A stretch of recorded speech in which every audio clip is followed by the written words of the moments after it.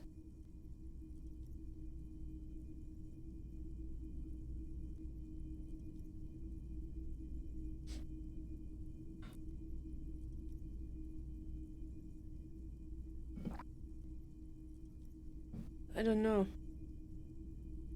Should I pick the sorry cop arched?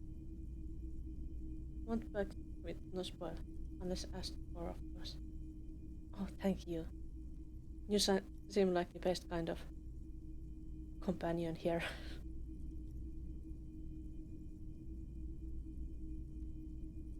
Alright, so, actually, I'm not sorry. I changed my mind. No, you don't. Come on. You'll be back to saying sorry in 2 minutes. Stop wasting time and begin the repentance. I'm sorry. Of course you are. It's okay. See if you can get something out of this, like info. Or maybe every time you say you're sorry, you get $1 million. I wish I got $1 million every time I said I'm sorry, even though I don't say that often, I think. I like watching people going through this game for the first time and see how they deal with it. Do you also psychoanalyze people playing the game for the first time? I bet that could be a fun hobby. What's this? We got new thoughts. This is the sorry cop thing. You're one sorry piece of shit. A cop penitent, a flatulent cop monk. This is not the right line of work for you.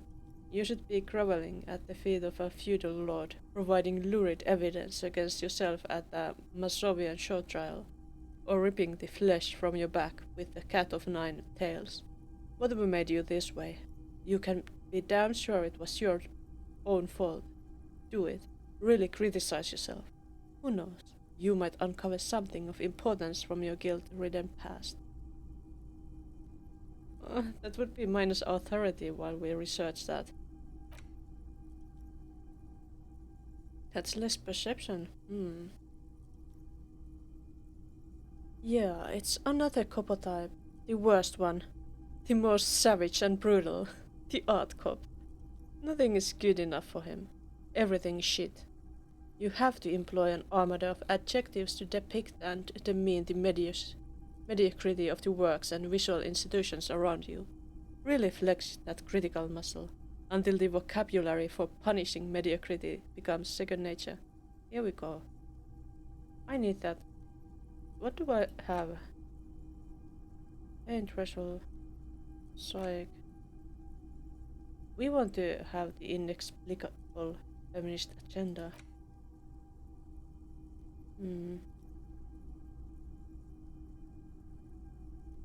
It gives one side. I think we don't need this one. Let's forget it.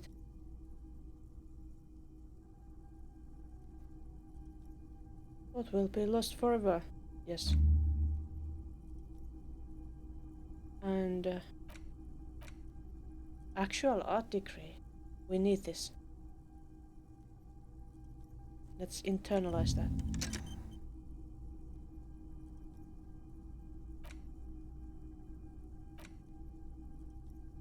Is this the... There are so many thoughts we could internalize. And also there was that... wait, what's this? Oh, that's... to be pals with Kim. So many thoughts. Yeah. How can so many thoughts fit into that little head over there? I guess not many thoughts will fit in there.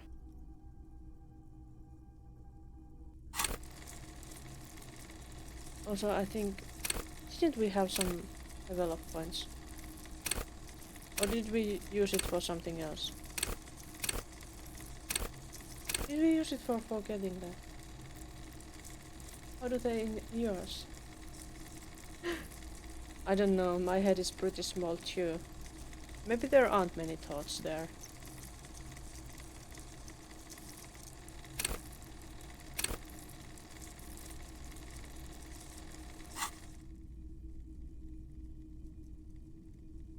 That won't happen.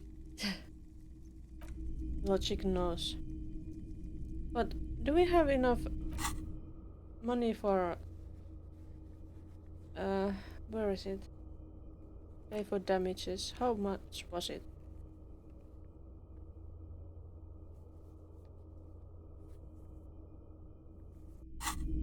I think we have enough now.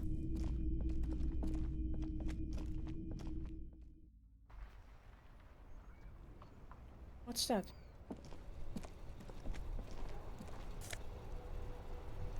What's up, Fed? Oh, we can increase our health.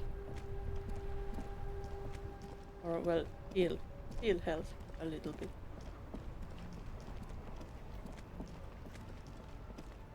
It's so late.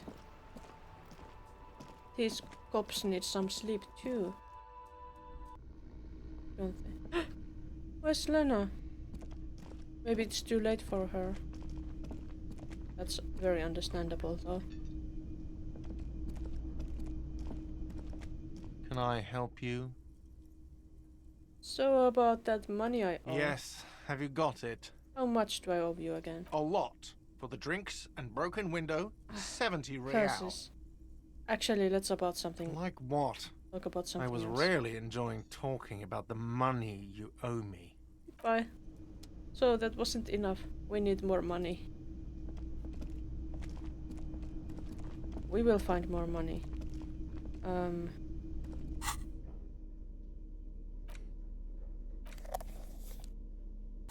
We need the light to find the money. So I need like less than 7 real more so that I can pay back.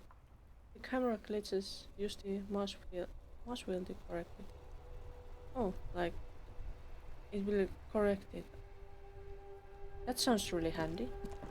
Thank you.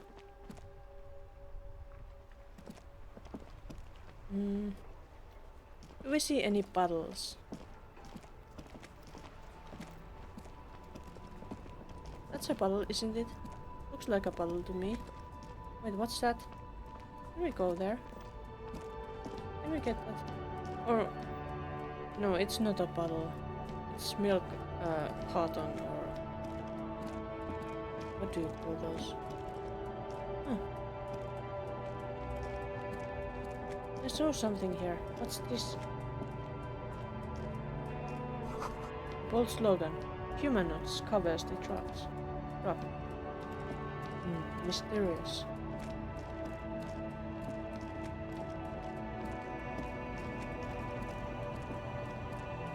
There's that weird lady.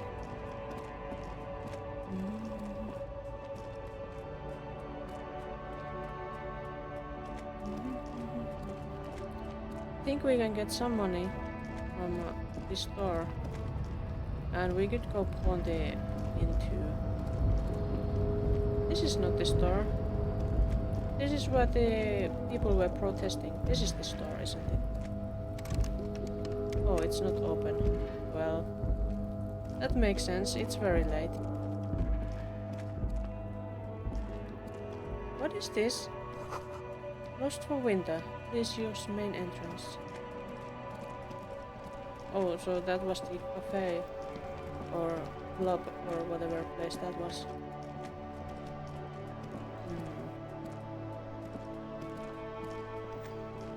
Perhaps we should pawn more stuff.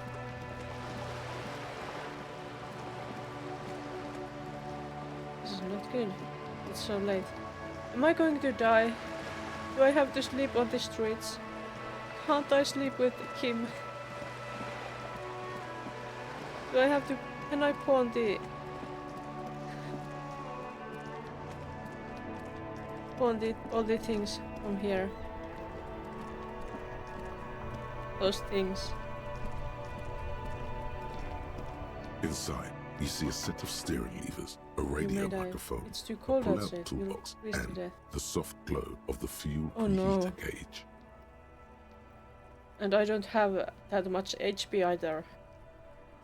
I have something here we could sell. Yes. The cage at the back. I confiscated this for a little while back. We can take them to the pawn shop down by the Martinez Canal. Thanks, I appreciate your help. The lieutenant nods as you take the spinners. Alright. Kim is very nice. Nice and helpful. But can we remember where the pawn shop was? Wasn't it here?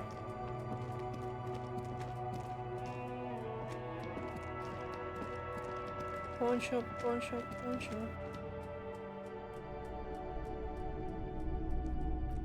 Oh, and let's do this. Officer, the flashlight, please. Ah, I forgot about it.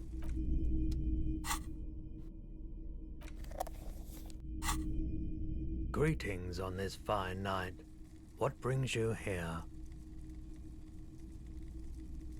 How come you're still open? The pawn shop is always open. Okay. Roy doesn't really sleep. We can try this again. Nope, still no clue. Aww. You obviously haven't been doing enough drugs lately.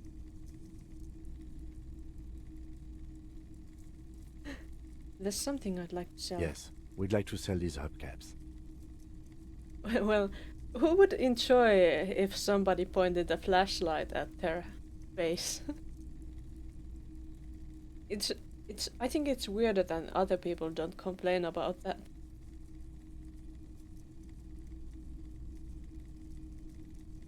Roy takes the hubcaps from the lieutenant and inspects them.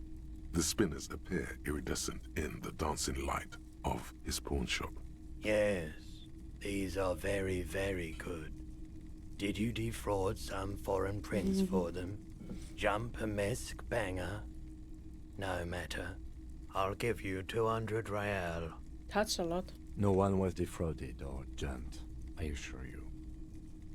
The lieutenant explains as the pawnbroker opens the register and counts the cash. Of course. I meant no offense. 200 real for you, officer. Delightful doing business with you. Do come again. Thank you. He takes the cash, then turns to you. Here's the 70 real you need for your bill. Do not waste it. The rest is for him, to compensate for the pain of being separated from his radiant spinners. The windfall is a small consolation. Anything else you're thinking of selling?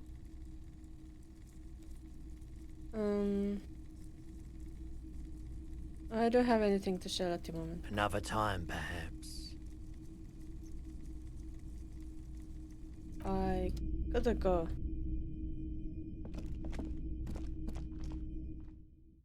I guess I'm not getting back that cube then. That I sold before. Oh, sad.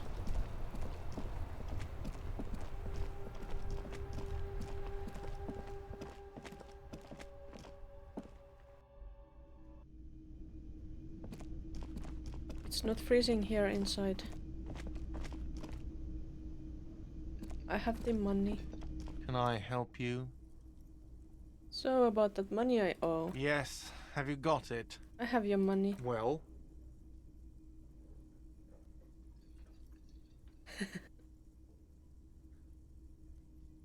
Hmm. Hmm. Hmm. Hmm. I don't want to be the sorry cop again. Do you want me to be the sorry cop again? Maybe I'll have to be the sorry cop then. Here it is. Sorry for the trouble. great. Thank you, officer. That's all I wanted. Payment for services rendered.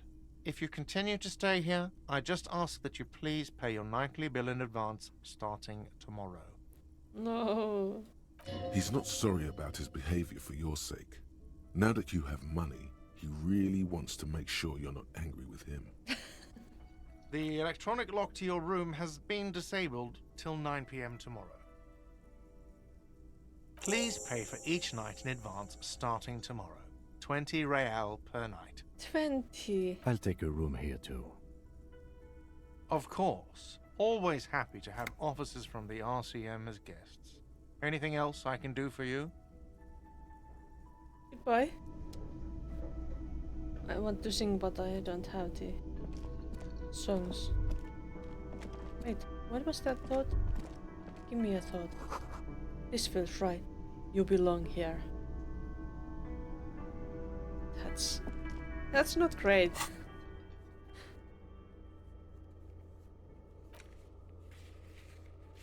Well, we have the money. He'll take your money from you. That's what he really is. Yeah. What a very lovely fellow. Followed his worker to. It's nighttime. I think we should sleep, maybe. If that's possible. Is Kim going to sleep with us in our wrecked room? This is the door to the room you redecorated. Good night, Lieutenant. Just a moment. You had some questions earlier, I believe. And besides, we should discuss our progress on the investigation. Let's go out to the balcony. Alright, let's go.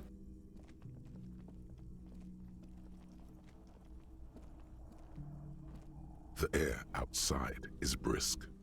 The lieutenant is silent for a moment. He listens to the traffic hum. Then, Would you be the small or the big spoon?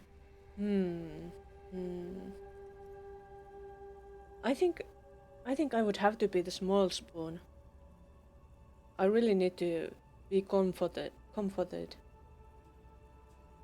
It would be nice if Kim kind of took care of us so that we wouldn't be so sad little sorry cops.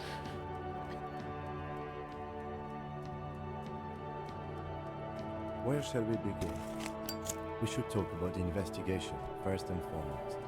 But I also remember you wanting to discuss the RCM? No. Please don't smoke. No, I don't want to be a spoon anymore. I didn't know you smoked, Kim. I have a cigarette every night when I go over my notes. It's something of a ritual. oh man, he looks so devastatingly cool with that cigarette. His breath smells of cigarettes now.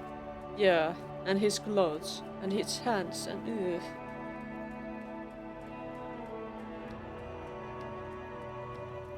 How did you get so cool, Kim? You mean this? This isn't cool. It's an unnecessary trial of will and unhealthy. Looks the ash. Maybe he'll take a shower, rub your back while at it. Well, that doesn't take the smell off of his clothes. Keeping the habit within the parameters he's given himself takes a lot of focus. It would be easier to simply quit. Yeah, suggestions. Well, maybe let's keep that a little down. I do have some yaoi thoughts too about these guys. They clearly belong together.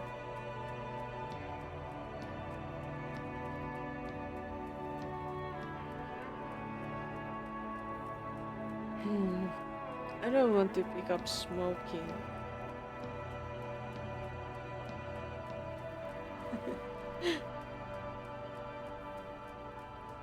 Right then, the debris.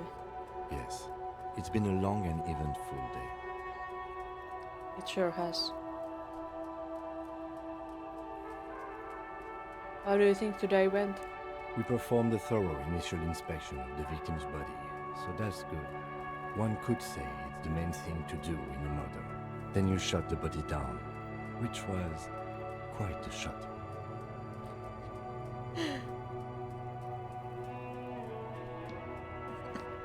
I was inspired by your confidence in me, Kim.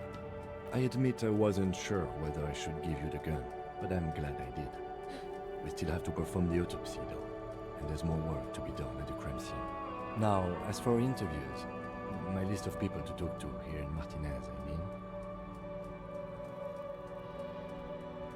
He takes a deep drag and looks at the city.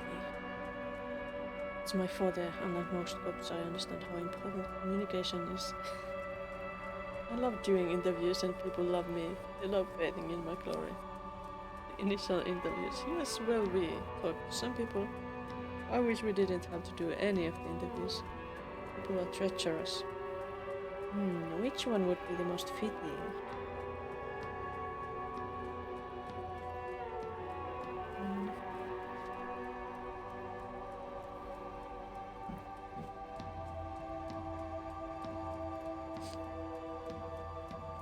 I'm not very much.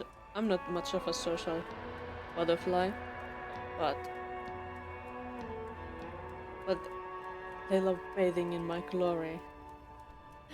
I think that would fit this character I'm trying to be. So, I love doing interviews, and people love me. They love bathing in my glory. That's so deluded. I hope your confidence will translate into results, officer. Me too. Me too. We weren't able to find the union leader, Everard Clare, much less interview him. So that's on the to-do list for tomorrow. We didn't talk to the Wild Pines rep. We really must do that tomorrow. Above all, though, today was exhausting. What's with all the running? You run a lot. Is that a standard Precinct 41 practice? Well, the Chamber Shuffle, I don't... I like to waste time, you know, my mind moves fast. Training for a long distance and I want to raise money for charity. Yeah, that's just how we roll. I don't know why I do the things I do. I didn't know we did that much running. Only at the end when somebody told me that I could run. And what is Jamrock Shuffle? That could be it. That could maybe be it.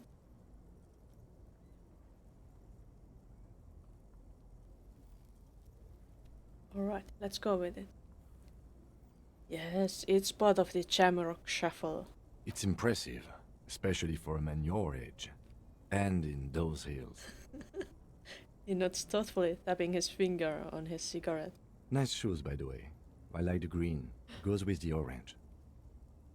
He looks at your snakeskin shoes and smiles. Suddenly.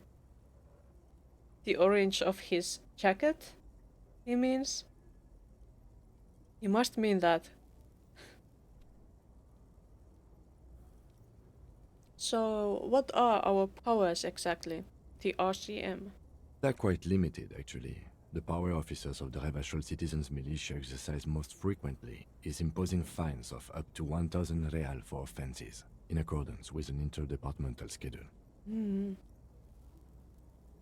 Wouldn't that be an easy power to abuse? Yes, although indirectly, as citizens can always request records from their local station. Officers of the RCM have been known to take bribes of less than the prescribed fine amount. It undermines trust in the RCM. 1,000. Why not more? The RCM's primary role is to ensure safety. We are not really supposed to play any part in the economic structure of Revachol. Okay, what else? We can arrest people, of course, but rather than bringing someone in directly, it's preferable to serve a station cold sleep. It prevents confusion and overcrowding. Wait, how can you be sure the RSD will show up? You can't. Those who don't show up become fugitives, though, and have fewer legal rights when they are eventually caught. It's about power projection. Thus far, they seem to mostly show up. I see. And if someone resists? As you may have gathered from the fact that we are expected to carry a record of our kills, like the one in your Oh, yeah. watermarks, we are permitted to use whatever force is necessary, and strongly admonished not to abuse that power. But I didn't have many kills.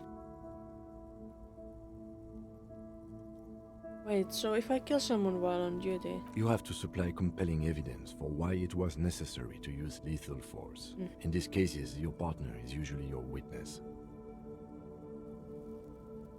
You took lives, one is more than enough. That's true. That's very true. Not a good position to be in, by the way. Internal Affairs handles these cases thoroughly, by cross-examining you for inconsistencies. It is hard to cover for anyone, which is for the best. What happens to the people we convict? We don't convict. We arrest and send them to coalition government courts in Couron and La Delta. The prosecution works off our testimonies and records, which is why it's paramount to keep them. It's also in his coat pocket, where he keeps his notes. And who makes all these rules? The coalition government, and the moral intern more broadly. Or a lantern. The RCM was formed by the coalition government to restore order in the international zone after the revolution. So we did. Now we attempt to maintain that order. No more, no less. This case is absently fixed on a window below that just went dark.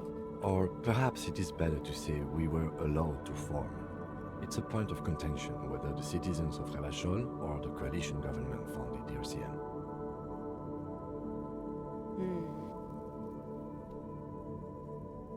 Let's say it was the citizens of Revachol. Be sentimental if you like. Either way, the moral intern leases us the right to keep the peace in this city, and they will take it away if we misuse it. Or if they think you do. The moral intern, what is it? The Moralist International are the world's largest political organization. You know who they are. They have been running this place after the revolution failed.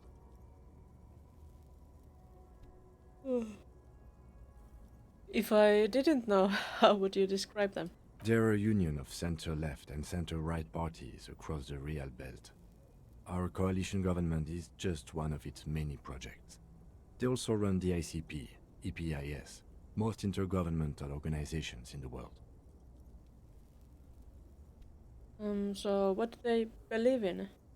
What do they believe in? They are Dolorians. They believe they continue the humanist project set forth by Her Innocence Dolores Day 4 centuries ago. Others say they are just technocrats. Those others say they continue the humanist project set forth by Dolores Day. Finally, encyclopedia chimes in. What is their symbol? Interesting question. It's a blue forget-me-not. Their motto is love, compassion, self-discipline. I think you can gauge what they want you to think of them from that. Well, maybe the encyclopedia would have had something if it had rolled well. Does it work like that in this game? It has seemed to be like that to me. Maybe it just didn't roll well. Even though we are very smart.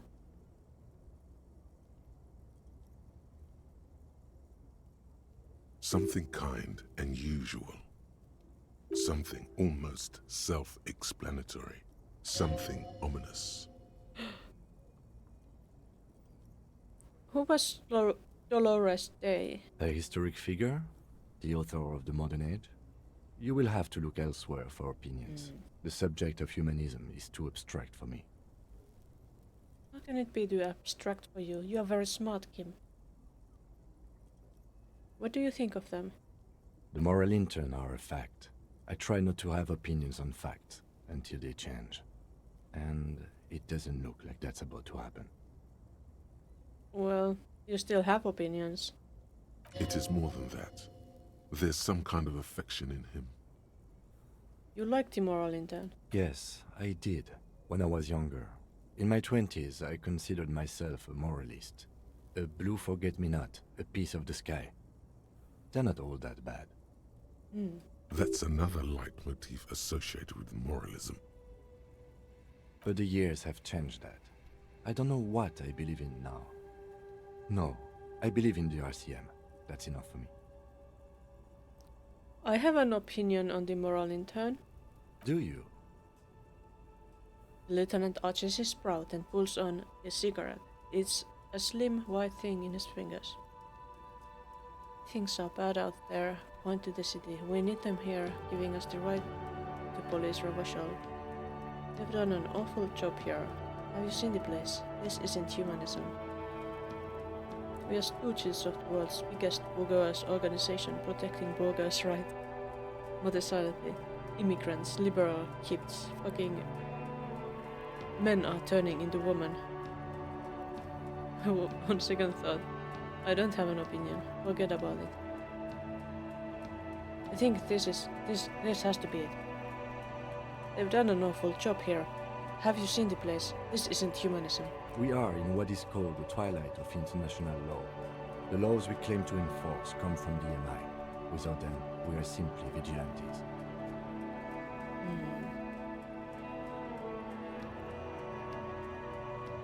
Maybe we should make our own law. Spoken like a revolutionary, not a cop.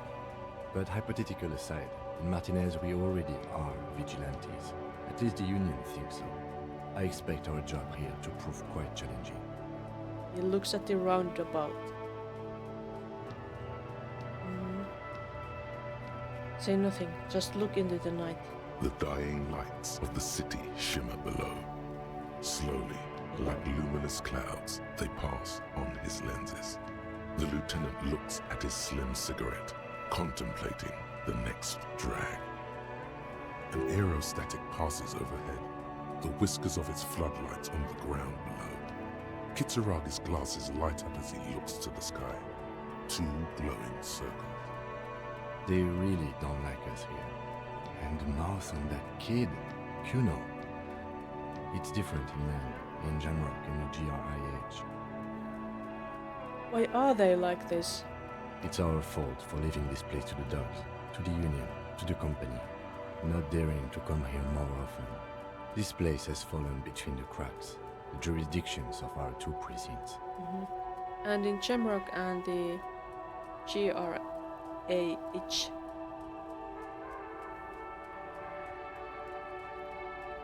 We run this city. West of the river is RCM land. He looks at the dark silhouette of the equestrian monument cutting into the night sky. It's incredibly hard.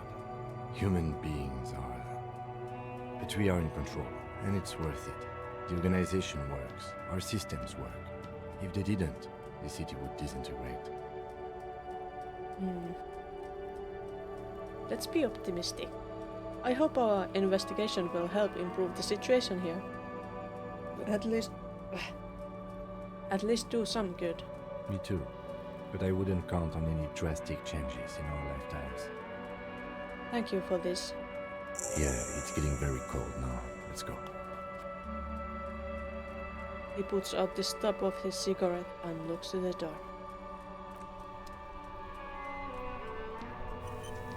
Yes? Nothing. Let's go back in. I guess we maybe got a level up point or something. Hello, Minna. You have woken up too. How's your day? It's very sunny here. Oh, see you, Kim.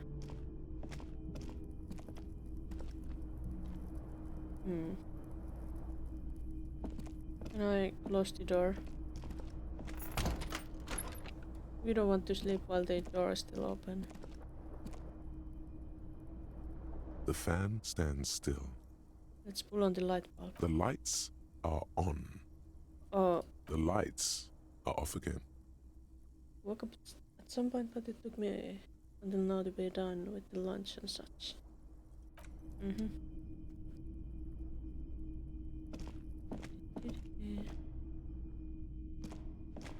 A mirror hangs on the bathroom wall.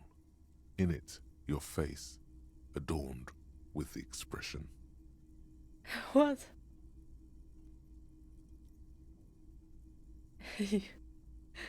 I could try to do that. Let's let it be for now and let's take the wire cutters. Chain cutters. Seems I missed the handling of the corpse. Well, not really, because I died, so I had to reload. So I will have to handle the corpse again.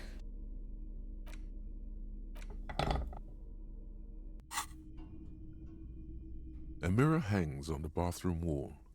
In it, your face, adorned with the expression. Let's try to use the chain cutters. The chain cutters slip out of your hands as you attempt to twist the faucet into place. Well, you know one thing for sure. You've probably never been a plumber. At least we learned something about this experience.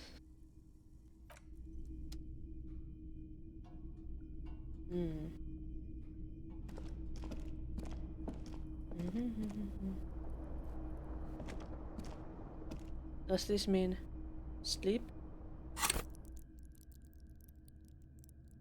We have a skill point to use if we want to. But maybe we don't need it at the moment. What do we have in our head? These are coming up.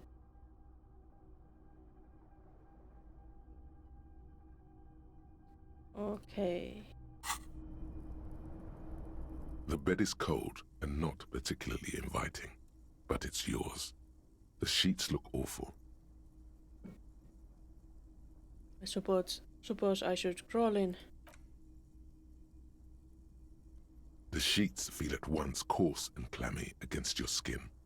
The bed sags beneath your weight as you stretch out and finally close your eyes. We didn't even take a shower or anything. We just went straight to the bed. And then sleep doesn't come. But I want to sleep. Obviously, you're in bed with your eyes closed, but it's not happening. Why? Maybe it's the bed's fault. Let's check the pillow. Its synthetic filling has separated into hard lumps.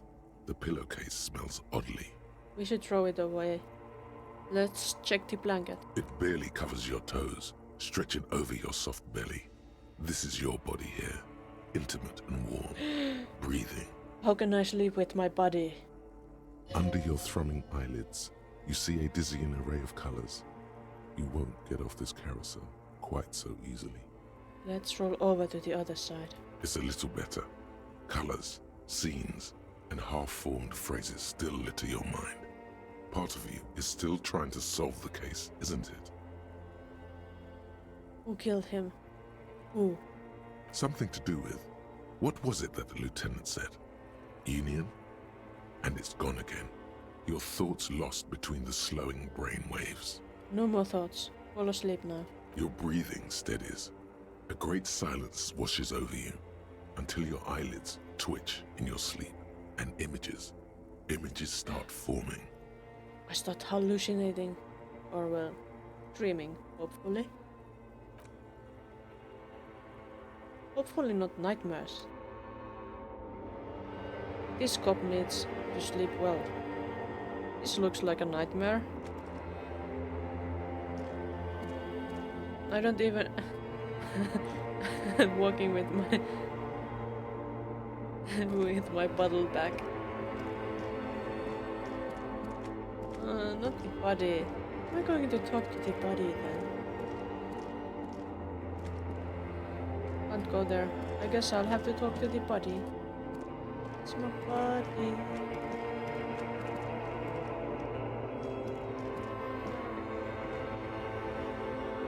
Good call.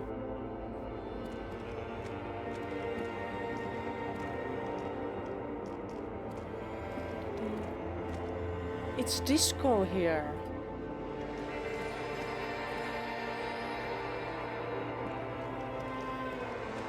Isn't that me? Why is it me? That's not great. Do you remember the scent of your childhood? Hmm. Hmm. What is this? What it says on the can, Harry. Harry. Answer the question. So I am Harry. Well, I remember nothing. Do you remember your wife's hand on your face? Wife? Do you feel like a Harry? Well, I think I need some round glasses for that. And a magic wand. Warmth. But I remember nothing.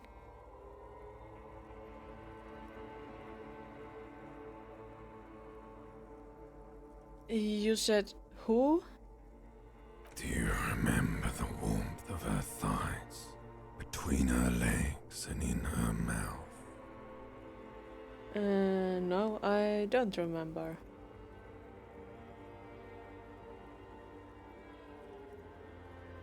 Maybe, I think I was probably left. I deserved that. That's right, funky baby. And you just stood there. One hand on the bottle and the other on your dick. Watching her go. Let it all be dragged away from you. That's so sad. Why? Tell me, where are your friends? Human beings have friends, Harry boy. Where the hell are yours? But I have Kim now. I have a friend. He trusts me. At least the achievement said so.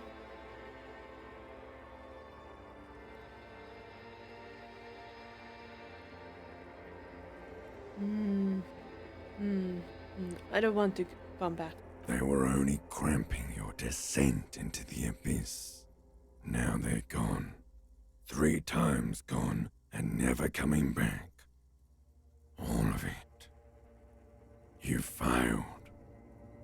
You failed me. I failed myself. You failed Elysium. Did I fail the game? What is Elysium? Everything. The Pale and the Islas. On the surface. The outer magnetosphere. Burning, furious truth. 8,000 years of written history. I should really reinvent myself. You really dropped the ball, Harry. 4.6 billion people. And you failed every single one of them. You really fucked up. I've talked to you before. No, Harry. You were just talking to yourself. That's all you ever do. Even in your dreams. And the act is wearing thin. The spots of the disco ball fade around you. Why are they fading around me? You'll be back in those cold snakeskins in no time. Sweating up the bed. Lovely. Stinky boy. Yeah, Harry didn't even go to a shower before bed. I can come back from this. Can't I? Is it possible? You're not coming back from shit. Thrashing around in that high conductivity state of yours. Bumping into things and acting like a clown. Who are you kidding? I'm doing my best.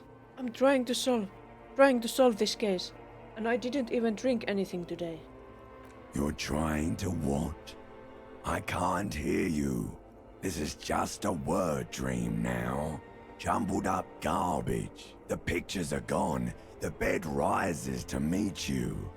A thin, sleep-like state.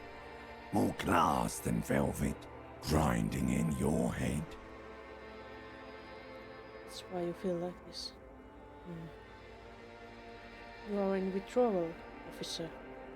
So, Maybe I should drink. Or maybe I shouldn't. So something is wrong. Sleep shouldn't be this bad, this dry, this unnourishing. There's something wrong with your thoughts. Some kind of new type of hangover. God, there's another type? Oh yes, party boy, and it's worse than the one before. Just think of the shit you saw. Here it comes too, so soon already. A silent alarm goes off in your head like clockwork, barely let you sleep at all. Time to get those clothes on, Harry. But Harry didn't even take those clothes off. Time to go to work in the shit factory. Isn't that toilet?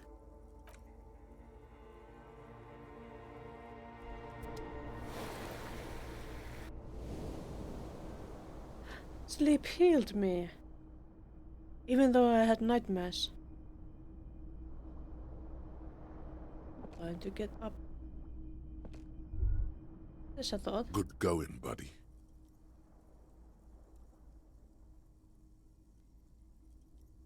I just had the most beautiful dream. Uplifting. Rejuvenating. Really? Because you feel even worse this morning than you did last night. Well, yesterday I didn't drink anything, even water, and I didn't eat anything. What the hell is going on with me? You mean, why are you so tired? Too tired and down to even think? It is worrying, isn't it? You can't be a detective like this. Detectives need to be able to think. Why is this happening? It's just that your heart has finally pumped all the speed out of your system, Buster. The speed. Time to get some more. You're too weak to say no now. Waking up is the worst part. Maybe somewhere down the line you could decline. Wait. What is speed? Speed is a potent central nervous system stimulant. It kept you propped up all day yesterday, despite your debilitating hangover. How else did you think you even got up from this floor? Welcome to sobriety, officer. It's gonna suck. It's power, man. It's professionalism. It makes you feel like you're young again and ready to detect. Ready to go to war against the world. No, I can take this. I'm not going to go looking for speed. Are you sure? Ready to live as this pathetic shell of yourself for days?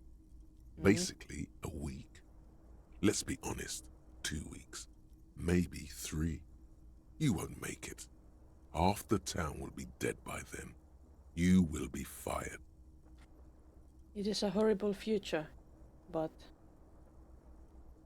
that hasn't helped me before. I ended up in that very, very sorry state. So, that's a lie. I can do this without this speed. Half the town won't be dead. Suit yourself, slow, sad shell man. See how you do without your spark. The bed is still cold from the broken window, and not too inviting. But it's yours. You've earned it. I just slept in it. Why isn't it warm? But no time to rest yet. Sunshine Parabellum. The fan stands still. Let's test the lights. The lights are on. I'm not suffering from the light. The lights are off again. Let's go. What's this?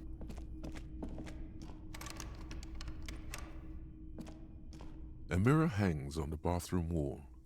In it, your face, adorned with the expression. Need more electrochemistry or in the facing?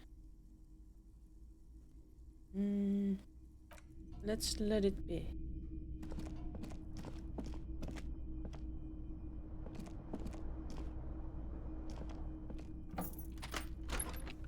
Da-da-da-da.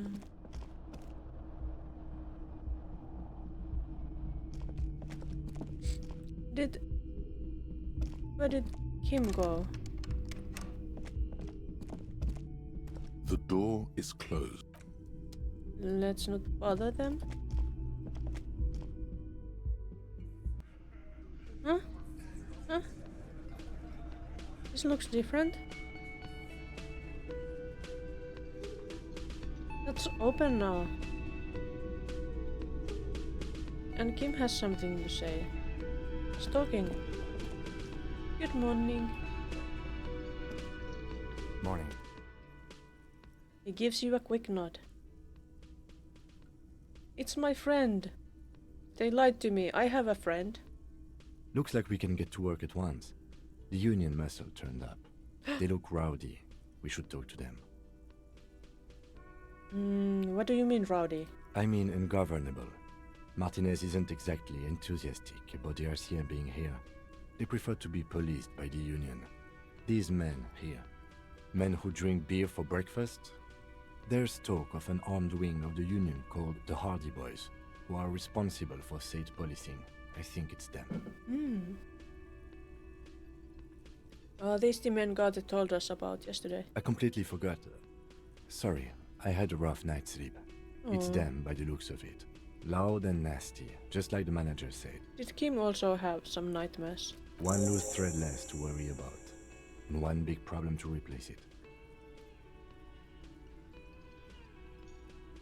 There are so many of them. Maybe we should call in reinforcements. That would just escalate tensions. No captain would sign off on it.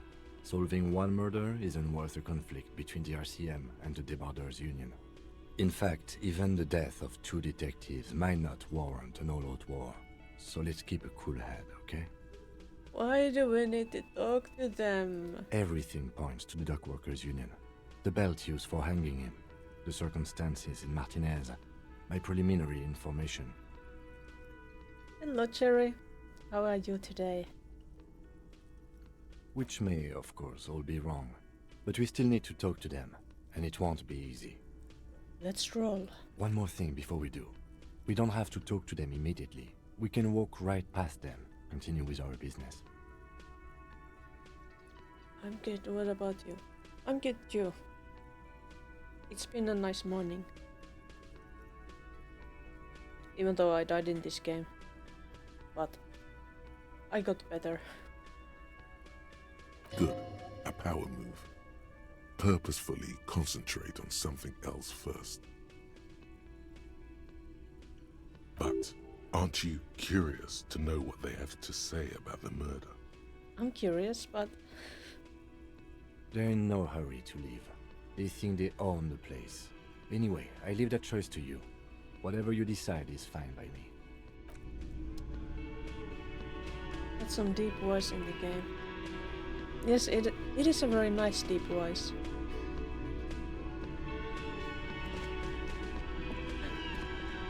Just a moment.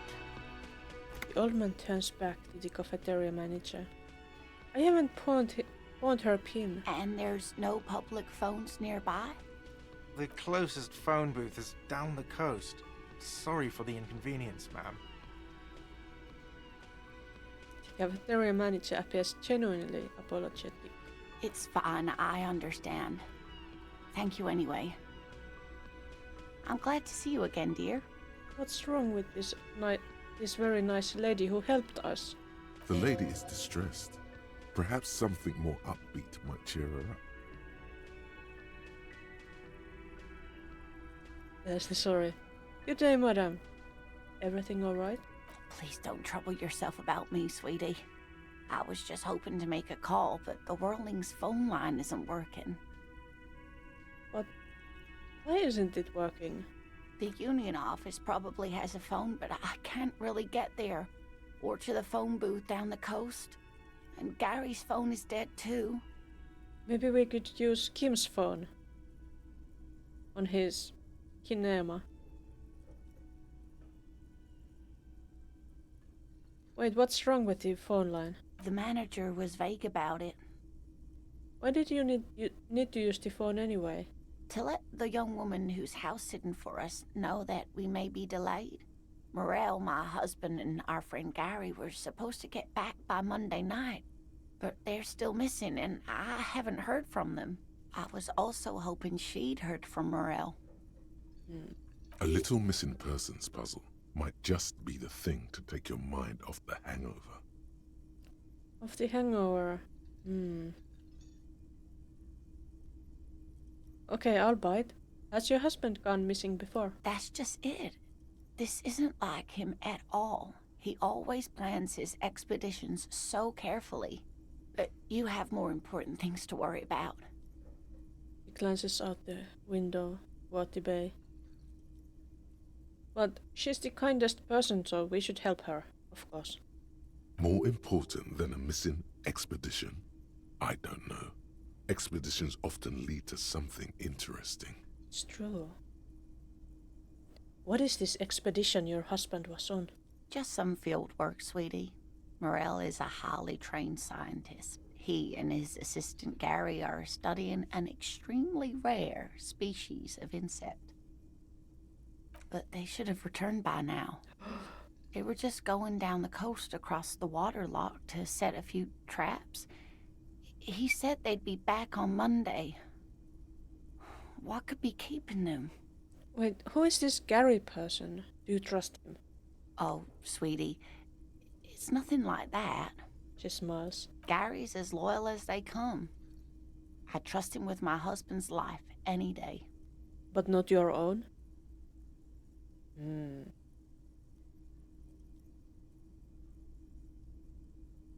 Are they in a rough neighborhood? There's a nameless old fishing village nearby, but we've never had any trouble there before. There is a lot of crime around here, isn't there? Stretch.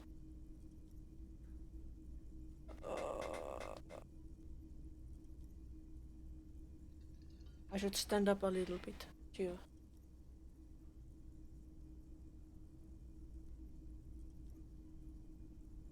Make sure the blood is flowing properly at the legs too.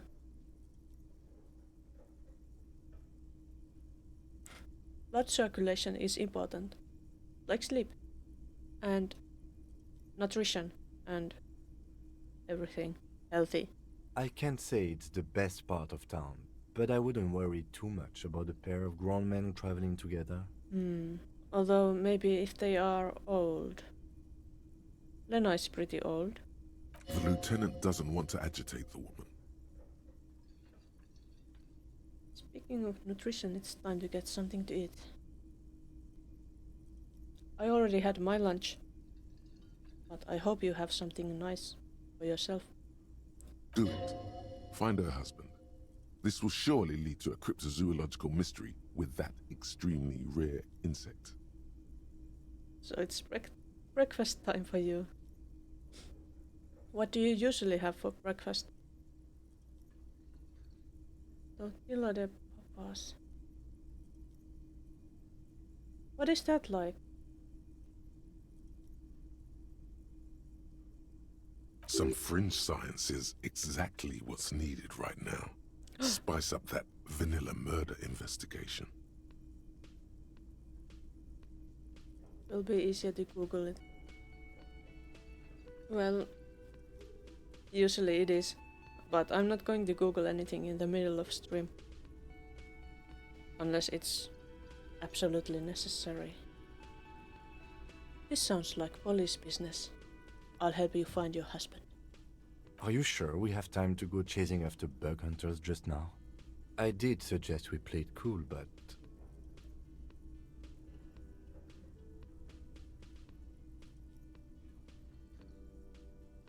Premonition.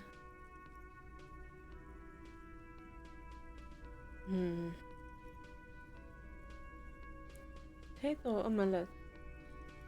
Okay. That sounds filling.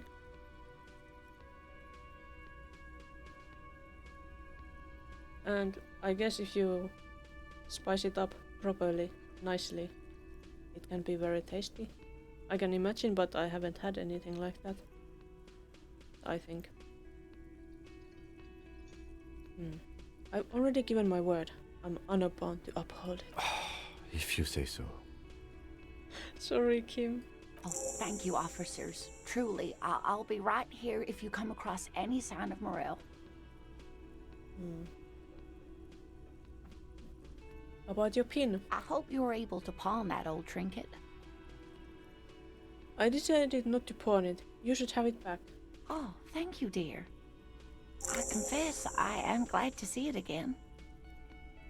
Even the lieutenant seems happy with this turn of events. Now, what else, sweetie?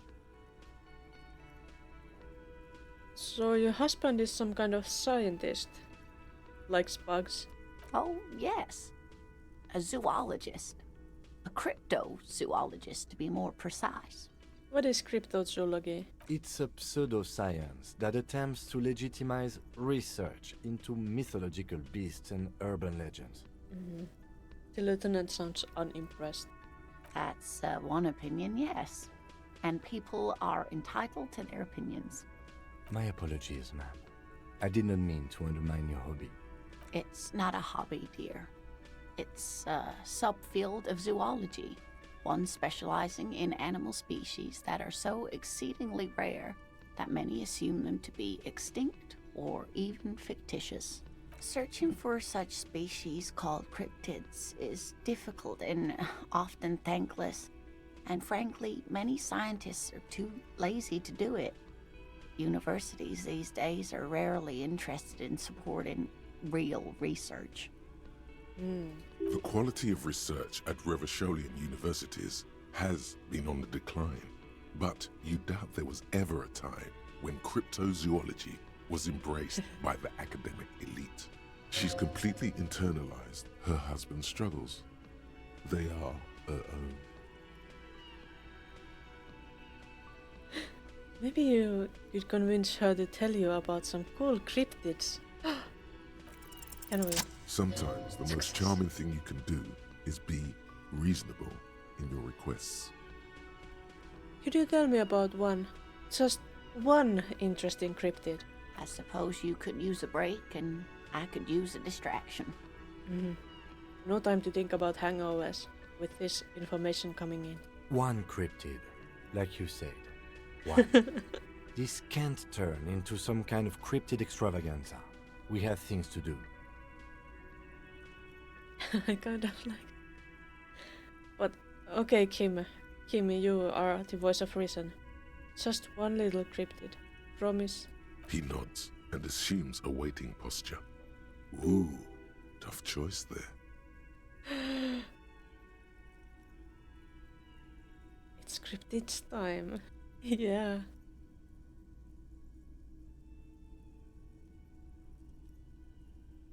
Is that a cryptid on this pen you gave me? Yes. It's the kind green ape. Half war story, half undiscovered species in the genus Homo. What? War story? Yes, it was reported by soldiers in South Safra during the war. The kind green ape would visit bunkers during the night, healing wounded soldiers with its saliva.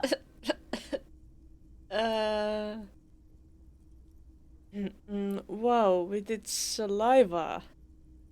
Yes, it has amazing healing qualities. Some soldiers reported growing back limbs, regaining their sight.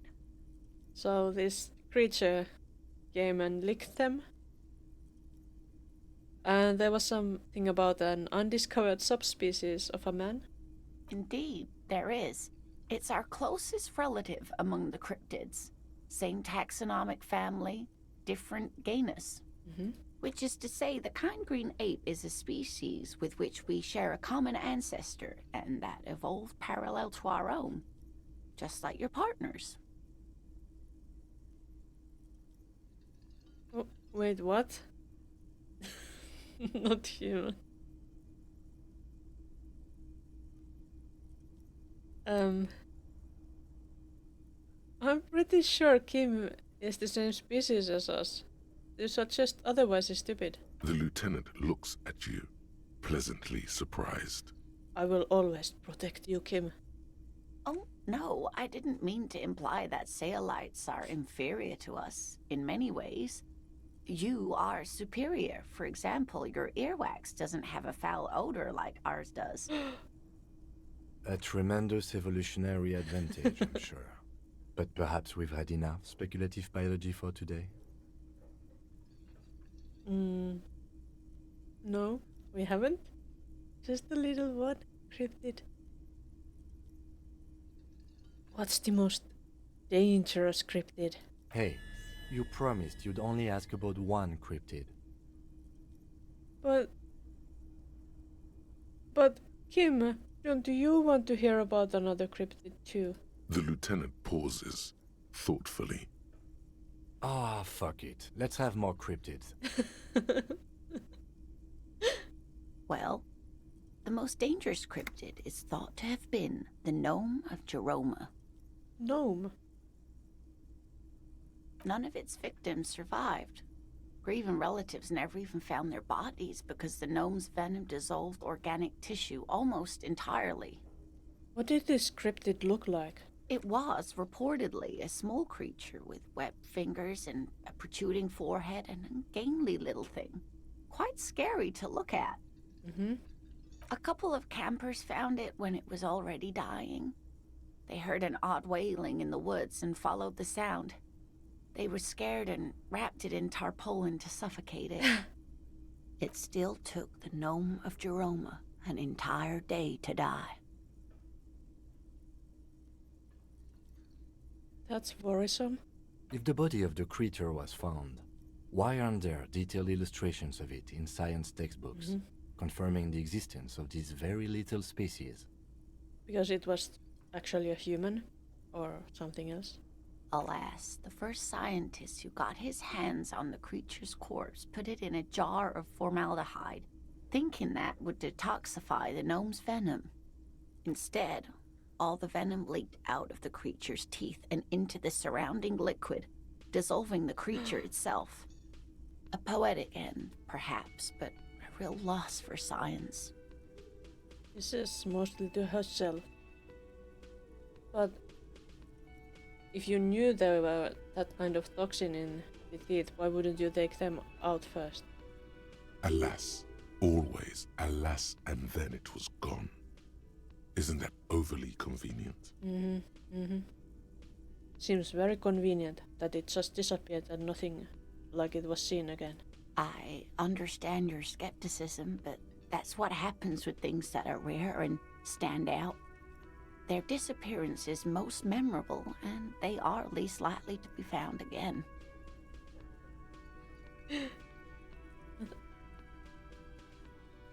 What is the biggest cryptid? That would be the giant of Kokonur. She says, as if it's common knowledge. That certainly isn't. The giant lives in the most arid parts of the vast Kokonur Desert in South Samara, casting a strange light across the barren wastes. Wait, what do you mean strange light? Mirage or psychogenous luminance. She does not elaborate the nature of this luminance further.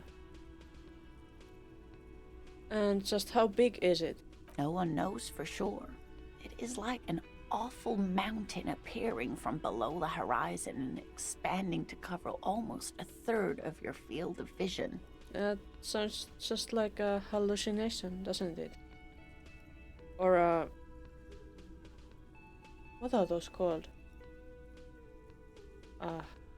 Mirage? Mirage? Is it dangerous?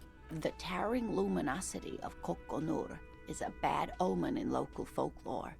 Some say it's a fata morgana, others, fate unimaginable. Hui. No animal can be that large. It's a mirage.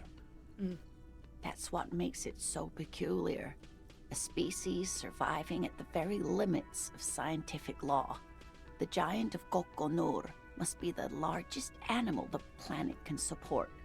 There are limits, you see, to how large a metabolism an ecosystem can beget. Some say a gravity anomaly below the Kokonur Desert might allow the creature to grow to these gargantuan sizes. Great. This is great shit. You need more.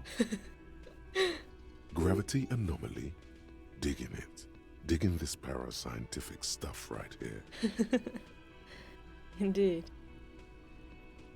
What's the tiniest cryptid? Cryobacter catlensis. She answers immediately. Cryobacter catlensis? Yes, a unicellular bacterium that was discovered in one of the northernmost points of Kotla on the Boreal Plateau by renowned geologist Caitlin Mijanou some 70 years ago. Wait, what's so special about it?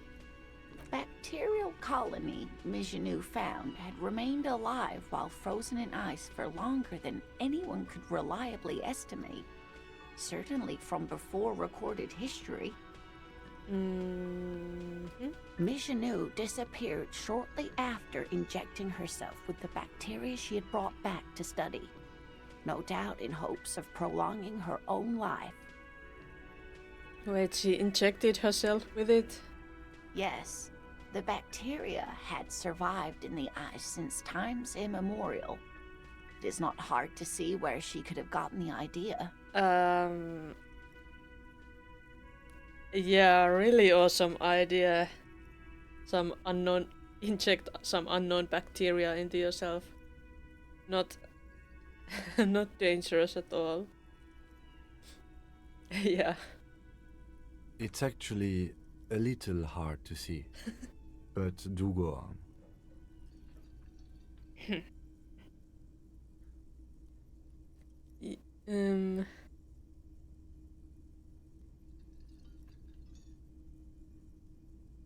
Immortal bacteria, immortal geologist? That's too wild. Wild, yes. Impossible? No. Sounds pretty impossible to Although- me. Everything has a price, sweetie. Especially if you inject it to yourself and then you disappear. Doesn't that mean that you probably just went and died somewhere? After Mijanou treated herself with the bacteria, she stopped aging, but also became increasingly eccentric and irascible, so that even her oldest friends were forced to pull away. Those effects don't sound very good. Everyone knows a bacteria can't grant immortality. That's something a fungus may do, but not a bacteria. Or it has to be a specific kind of virus. We can assume that she has been living somewhere in the wilderness for decades now, all alone except for the Cryobacter catlensis coursing through her bloodstream. We can assume. Based on what? What about... Are there any invisible cryptids? What an interesting question. And the answer is yes, there are. Of course. All fairy tales have someone or something invisible in them. You're right, Kim. It's childish, but I need to know. Okay, I won't spoil your fun. What is the invisible cryptid? It's the Col de Mamadaqua. Its name means thin whisper of sound, and that's precisely what it is. Self-replicating sound waves, invisible and intangible. The Col de Mama is very afraid of us, which makes it incredibly difficult to track. Goldomama Dakwa. Kolda can also be translated as a whisper light and low. Thanks, Encyclopedia. A whisper light and low. Yes, that's another translation. They're both quite lovely, aren't they? Need to know more about it. Yes, I do. I do. Although the low part is a little ironic. The Col de Mamadaqua makes, or rather is, such a high-pitched sound that other animals, including humans, can't hear it. It could be everywhere all of the time, and we wouldn't know. Oh no. Fine, I'll bite. How can an animal be a sound?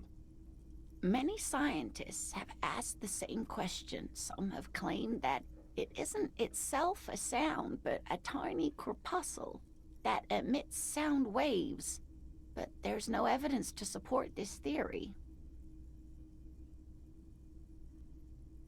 Why is the Mama Duck was so afraid of us? That is a sad story. A group of university students assisting with the field work in their enthusiasm for the project, and no doubt because they were preoccupied with impressing their professors, nearly drove it to extinction. But how? Extinction? They tried to communicate with it and had no other means but sound. So they started sending out sound waves at frequencies they thought might match the Mamadakwas. And what happens when a sound wave meets another sound wave of the same frequency, dear? This lady really should be a teacher. She's really good at the explaining things thing. Yeah, and doing it enthusiastically. Psst. They cancel each other out. Psst. Why was that the psst? Okay, fine. They cancel each other out. Exactly. And these tests were performed so recklessly that when they happened upon the right frequency, well, they wiped out most of the population. Great regret washes over her. A wending cloth. Oh. After that, the corpuscle appears to have migrated elsewhere.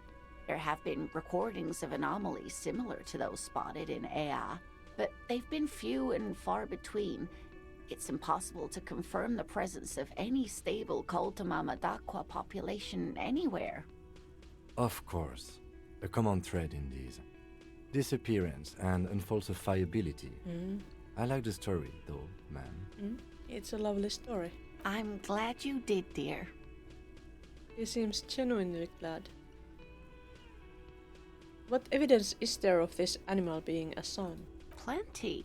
It's the evidence that led to its discovery. In the 20s, a group of Areopagite ornithologists, that is, scientists who study birds, were trying out a new recording technology for capturing sounds outside the range of human hearing. When playing back recordings they had made in the foothills of the Ea mountain range, they noticed certain anomalies, patterns that seemed random at first, but on closer examination were consistent with the waveforms of songbirds. Songbirds. The scientists soon discovered they could track and even predict what appeared to be feeding, mating, and migration patterns based on sound waves in a strictly delimited range of ultrasonic frequencies, even higher than those of the highest pitched bat calls. She transforms, when speaking about these strange animals, into a confident woman. They realized that they had discovered a new species and called it the Mamadakwa, after the Paracanasian name for the voice of God, which is said to be very silent. Whoa. They grew quite obsessed with these little birds. Even though they couldn't see them, they could distinguish among individual birds and even began to name some of them. Name them? Sequester, Time, Joscan. Those are but some of the Mamadakwa they followed individually. Could it be here? Right now? It could be. As I said, it could be everywhere. And we wouldn't know any better. It could be ringing all the days of our lives and nights. Interesting. What about... What about what? Man, I just can't get enough of these cryptids. I'm glad you like them, but I'm not really one to tell you about all of them. You should ask my husband if you get the chance. He's the real expert. We really should find your husband. Tell me more about Morale. Looks, character, your relationship. Oh dear, I'm not sure where to begin. I should find your husband. What does your husband look like? Well, his expression is slightly grumpy, but his eyes are always bright and curious, like a small boy's. and his palms are quite coarse from all the field work, but he's quite gentle. You can't go around Revachol feeling grown men's hands. If you want to find her husband, you'll need more concrete information. It's always a challenge to describe the person you know best in the world. Let's try again. Why don't you try describing him as you would one of your cryptids? Oh, well, he's a bit shorter than you, but with a larger frame, and he has longish white hair, usually a bit uncombed. You might say wild, even. The lieutenant pulls out his notebook and begins jotting down the woman's description. Good job, Kim. One other thing, he'll likely have all kinds of field gear on him, even if he's not out in the reeds, you know, just in case. How long have you been married? We'll be celebrating our 16th anniversary this autumn. Not the most numerically satisfying anniversary, but I like the less obvious milestones even more somehow. How did the two of you meet? Via dating agency, I'm ashamed to say. I was looking to get back into the scene after recovering from my accident, and he'd just divorced. We hit it off, and, well, here we are. She smiles wistfully. I think I have all the information I need. Let's move on. I hope I've been useful.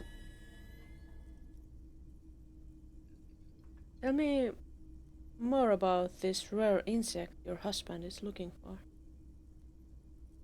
Timbo, it was like Tinder but for old people. Oh, sweetie, it's fascinating. But I shouldn't bore you with entomological minutiae. The lieutenant gives you a sideways glance. No, I want to hear about the insect. Well, it's a phasmid, technically, but... Phasmid? What's that? Ah yes, Phasmatodia. A diverse group of insects whose bodies resemble twigs, leaves, that sort of thing. Ghost insects, colloquially. I don't know much about insects. I should learn more about them. Oh yeah. Here comes the interesting. Where other phasmids imitate sticks or leaves, this one's a living reed. It disguises itself among the reeds here on the insular Indian coast. Oh no, could your husband have drowned? Hence its name, the insular Indian phasmid. Perhaps you'll end up co-discovering the phasmid with us, officers. He looks you in the eye and nods thoughtfully. I knew it. We're gonna be chasing made-up insects with cryptozoologists. Sounds fun. It's not made up, officer. I can assure you. It's simply elusive, so much so that most establishment zoologists doubt it exists at all. What makes you think the phasmid is around here? Well, some teenagers making out in the reeds saw one. They didn't know what it was, of course, but there was a brief article in a local newspaper about their encounter with a ghost insect that looks like the reeds. Gary sent us the clipping. So a newspaper clipping is all the evidence you have? Of course, most phasmid sightings turn out to be false alarms, but their description matched the insular Indian phasmid perfectly, and they didn't even know what they were looking at. So, is it dangerous? Not at all. Why else would it hide itself so carefully? Is it valuable? Oh, I doubt it. No one gets into cryptozoology for the money, sweetie. Does it have cool powers? Yes, it can blend in almost perfectly among the reeds. It's how it stayed hidden all these years, centuries even. Okay, what's so special about this stick bug then? Oh dear, I'm afraid I'm not explaining this very well. It is very special. The woman's face flushes with embarrassment. Morel can explain it all much better. I wish you could hear him describe it. Then you'd understand, I'm sure. I'd really like to hear about more cryptids. You know, to hell with it. Let's have more cryptids. Of course, officers. Is there a particular cryptid you two are interested in learning about? Man, I just can't get enough of these cryptids. I'm glad you like them, but I'm not really one to tell you about all of them. You should ask my husband if you get the chance. He's the real expert. That's all for now, Mom. Aces high. For the rest of the world, the Aces High is just a cool Revachol thing, politically neutral. In Revachol, it still holds revolutionary connotations. Also, have you looked at Lieutenant Kitsuragi's clothes? He wears a bomber jacket, just like the ones worn by aerostatic brigades, and those cargo pants could store tools for hotfixing your aerostatic. Maybe you should ask him about this. Actual art degree. Trite, contrived, mediocre, milquetoast, amateurish, infantile, cliché and gonorrhea-ridden peon to conformism. I fucked me. Affront to humanity. War crime. Should literally be tried for war crimes. Resolutely shit. Lacking in imagination. Uninformed reimagining of. Lip-wristed, premature, ill-informed attempt at. Talentless fuckfest. Recidivistic shit peddler. Pedantic, listless, savagely boring. Just one repulsive laugh after another. Alright, so all those expressions are the actual art degree. I see.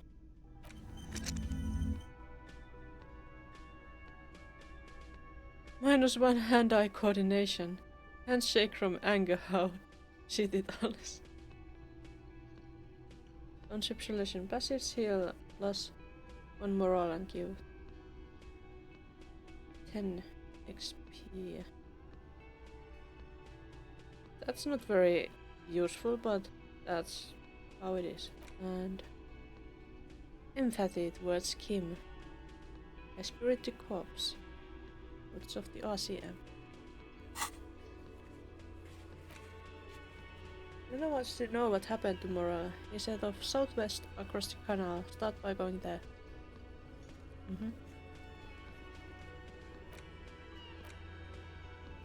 Lots of things. Okay, what's that over there? There's something. Tomatoes are so thinly sliced you can see through them. Nicely done. The man ponders his cooking utensils and gives you a little nod, acknowledging your presence. Do you know what's behind that door? He looks up at you, then looks away quickly, shrugging and muttering something to himself. It's blue, so it must be important. Shrugging is an international sign for, no, I don't know what's behind that door. I don't think I need anything else. Stay masculine. There's money in there.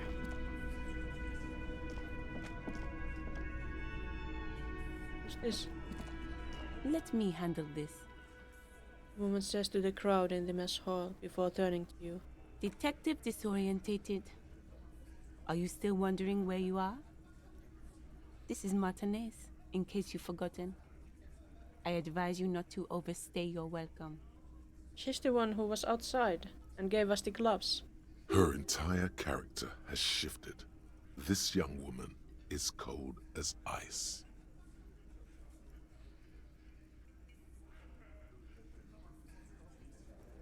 You're the gardener. No, I am not a gardener. I'm a legal counselor for the Dock Workers Union. So let's get to it. You're looking for Titus Hardy? You think he has information that will help you? Maybe he does. She points to the man on her right. That's Titus. Talk to him. But know this. I'll be keeping an eye on you. No strong arming. Nothing official. The District of Martinez does not recognize your authority to make arrests. It doesn't matter if you recognize our authority. We will make an arrest if we have to. She says nothing. Her glare speaks for her.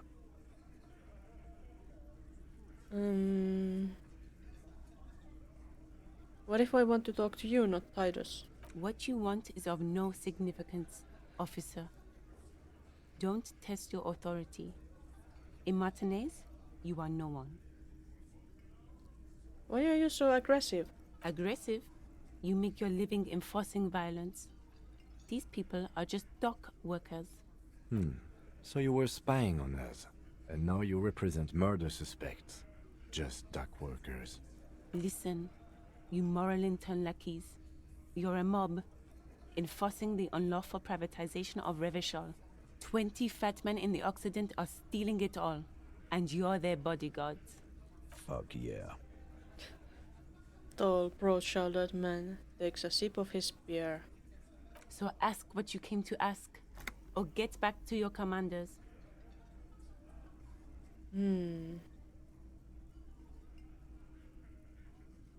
What are the options? Station is not unlawful. It's cool and I don't know where you had that, but it's wrong. Elysium is principled and strong, unlike you socialists. Like that, good start. Let's take it a step further. Armed uprising. What are the union's plans?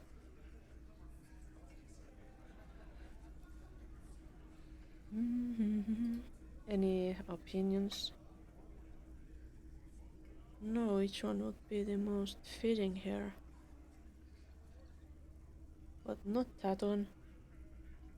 And I'm not going to call them socialists. I don't know, I don't wanna be revolutionary.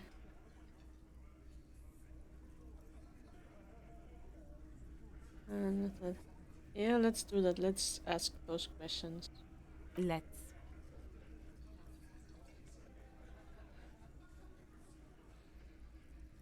What are you going to do to me?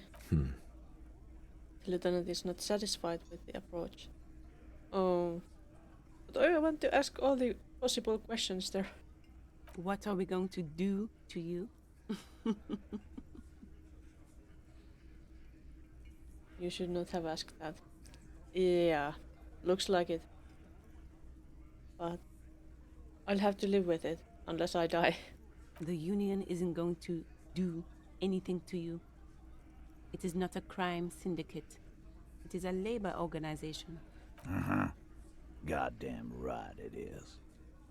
If anything, it is the RCM who do things to people. But we digress. What's your role in all this? Like I already told you, I'm a legal counselor. Do you have hearing problems?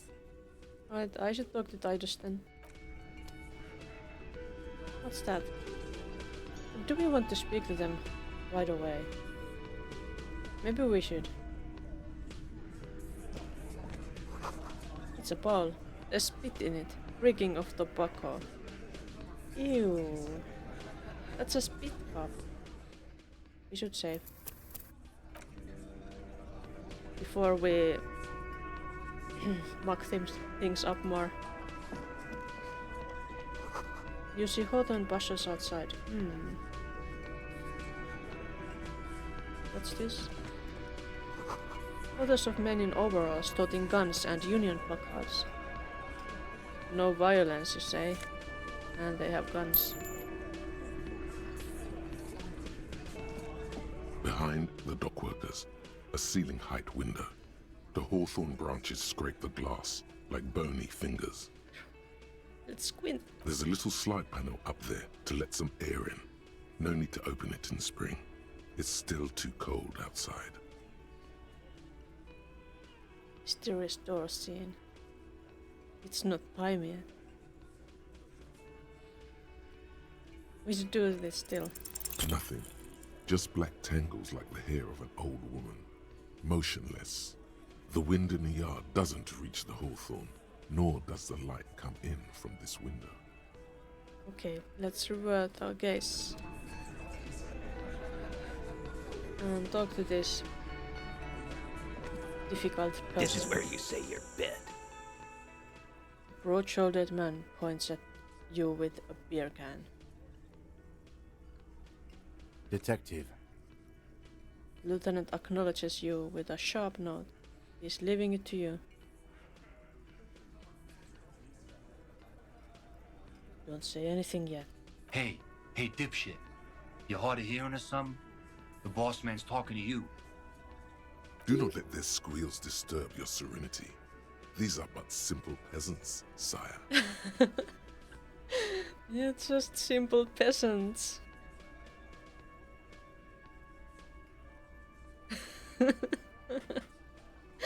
Each other is too inane to reach your ears. Raise your chin and gaze into the distance like a prince. What, is he fucking kidding? This guy high or something? Not today. Just make sure you don't call them peasants. Yeah. Little guy looks at his mates in disbelief. Hey, asshole, up here. We're talking to you. We're looking for Titus Hardy. Lieutenant turns to the broad-shouldered man at the end of the table. We need to talk about the man hanged on the back. Oh, this is about him. A real looker, that one. Yeah, isn't he? You sure took your time, huh? Waited for him to get real ripe and pretty for you. I sure did. Oh, he was a real pretty boy. Hanging up there, letting out that pretty boy smell. I can't for the life of me understand why you did it. I mean, I would have just left him up there. You must really like cleaning up other people's shit. Well, we have practiced this attitude with those kids. You might want to start asking your questions now. It's not going to get better than this. These guys are so macho, they're ready to confess to first-degree murder. Ask if it was them.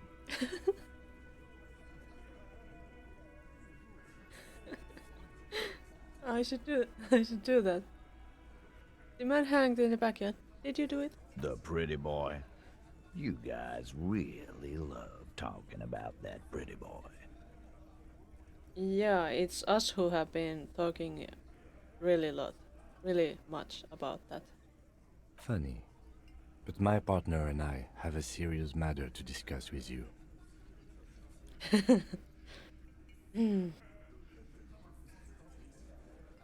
Why is there a container belt around the dead man's neck? Container belt? Like we use in the harbor? Yes, why? Because we took it from the harbor where we work. Then we went out back and used it to hang him. So, that's a confession? We did this. Together. All of us. Until he was dead. That's why there's a container belt around his neck. So you just confessed the murder? Goddamn right. No. These 7 honest men have equally come forth. They told you what happened so that you don't waste any more of your time. All 7 together. They're diluting responsibility. It's an anti-arrest tactic.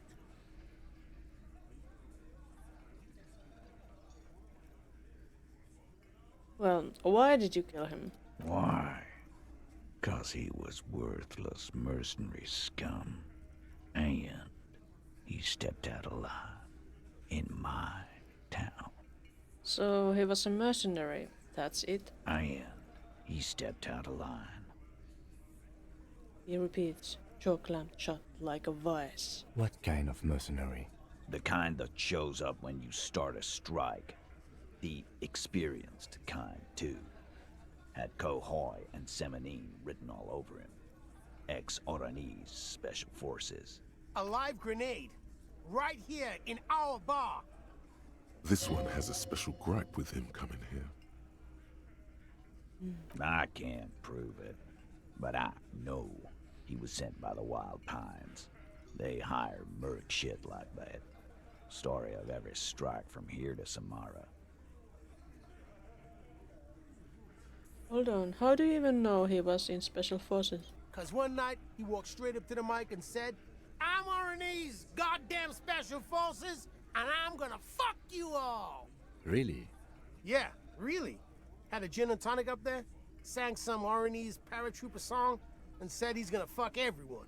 We couldn't believe it either, but he fucking did. Right there. Like some kind of animal. Sire, the tale is true. This is a serious violation of the karaoke code.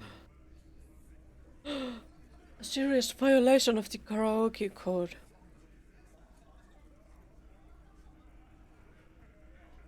Okay, besides crimes against karaoke, what did he actually do wrong? Wrong? He harassed women, raped one, harassed workers, threatened to kill some as a warning. He wiped spittle from his mouth. From rape to harassment to threats of violence. Why the strange de-escalation?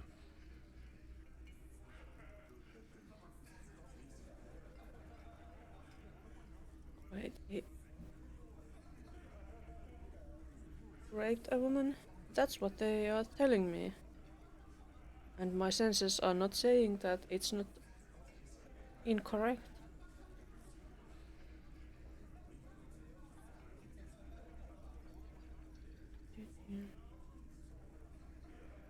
He regrets mentioning it.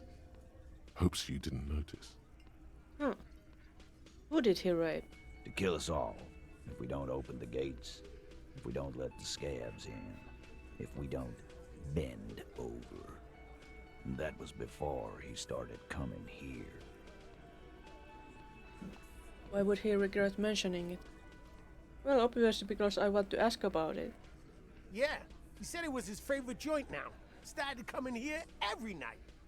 Drinking, grabbing girls. Grab one of ours mid-karaoke, right there on the stage.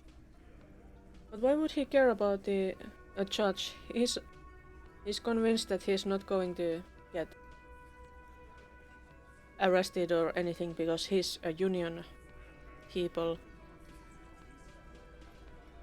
But like, it's pretty obvious he doesn't want anyone else to get involved. Like, maybe the one who was raped. He grabbed someone? The lieutenant is trying to make sense of this flood of information. Yeah, this girl's on the mic. A beautiful girl, young. Gets into the second verse of Lover Lake. The fucker grabs her legs, starts screaming. Show me your cunt! Why don't you show me your cunt? Then, he gets knocked on the head with a wine bottle. Doesn't even fall down. Shakes his head in disbelief. Was this the same girl who was sexually assaulted, raped, you said? Aren't you fucking listening? My man is talking to you. He took care of it. They got the girl out before anything else could happen. Mm-hmm. Yeah, me and Eugene got her out. Aren't you fucking listening? He repeats like a parrot. There's something odd here. There sure is. Seems like they don't want to talk about that rape Titus mentioned. Why not? This is a serious allegation. Make them talk about it. Right, but who did he rape then? This is a very serious allegation. No, you're not getting a name. That's a Martinez matter, and I'm not discussing it with you clowns. There's nothing you can do for now. He's stonewalling you.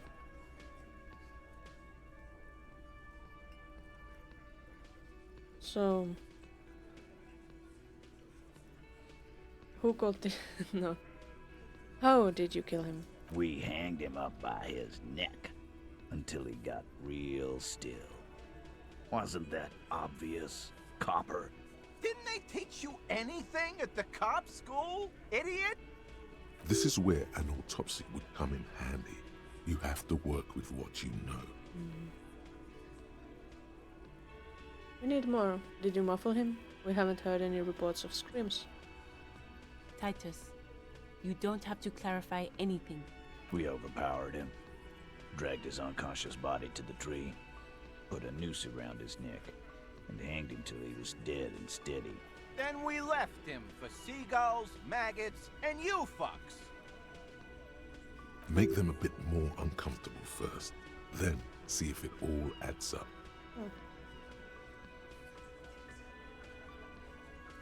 Where did this overpowering happen? Weren't you fucking listening? The fucker came to our bar. It happened right here. Right here. This one has a distinct style. He puts so much whiny emotion into everything he says, it's hard to see if he's lying. But he could be.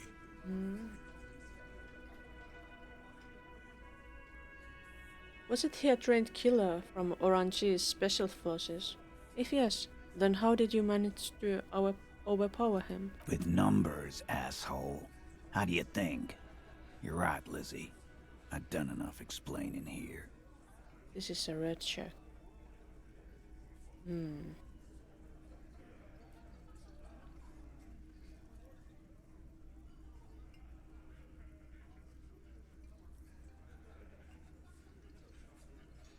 Shanky might be lying. We could try this. Maybe.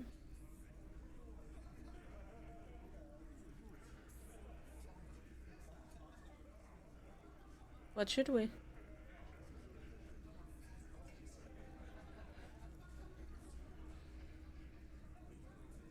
We are not very composed. So...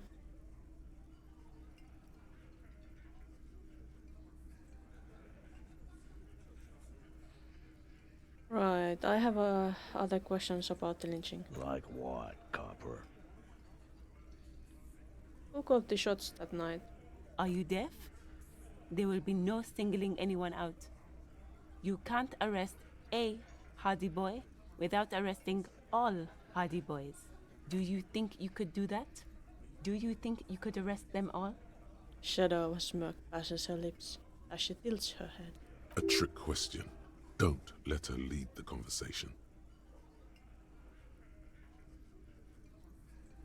No, but seriously, who caused the shots around here?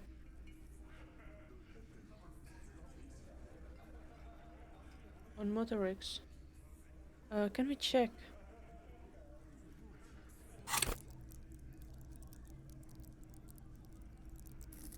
Like here. Doesn't say here, but it might be...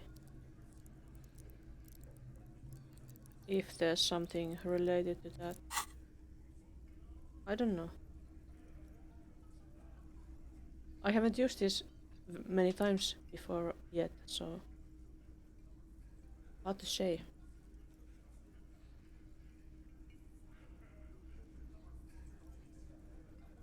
No, but seriously, who caused the shots around here? Who do you fucking think does? So it must be Titus.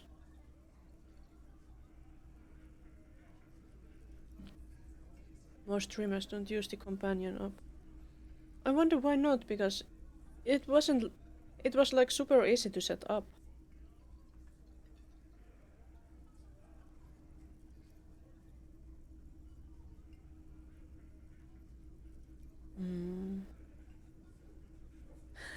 Whenever.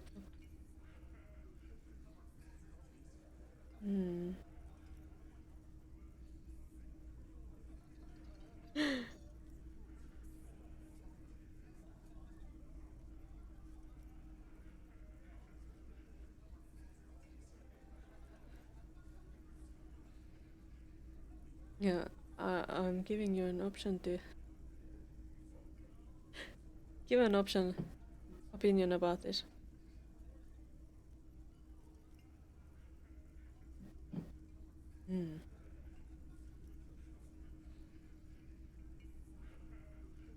Yes, Titus, there's Elizabeth.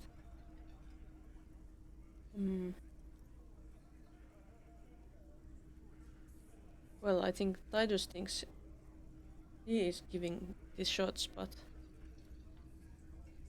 maybe we should say this. I thought she did. She did. It wasn't a question, dickwad. How fucking stupid are you? This asshole is worse than... Titus runs the Hardy Boys, genius. That's why we're called the Hardy Boys. Ain't that right, fellas? I think you got your answer, Mr. Law. Yes, there are some administrative differences. But on that night, they all acted as one man.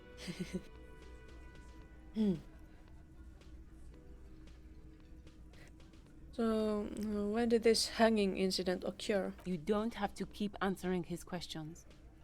The fixer turns to remind Titus. I know, Lizzie. Relax. We killed him last Sunday night. Seemed like a good way to end the week. How long had you known the victim? Just that night? Known him? We don't associate with scum like that, asshole. Yeah! Who do you think we are? Quiet. He came around about 3 weeks ago when that Pines cow first sailed into town. Happy? About 3 weeks ago. By the Pines cow, you mean the representative for Wild Pines? The shipping company you are striking against? No. I mean the Pines cow. The stupid-ass cow they sent in to fuck us over. But you know what? He rubs his chin, pretending to mull it over. Why don't you ask her about the pretty boy? I'm sure she has interesting things to say when you ask her hard enough. That's enough insinuation for today, Titus. Officer, your interview is drawing to an end. Don't waste your last questions. You murdered him just like that. No remorse. How many people have you sent to the Shays? Ever felt remorse for them?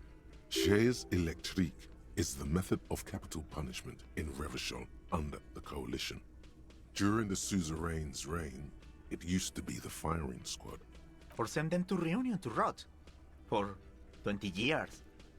For life. Says it as if it were worse than dying.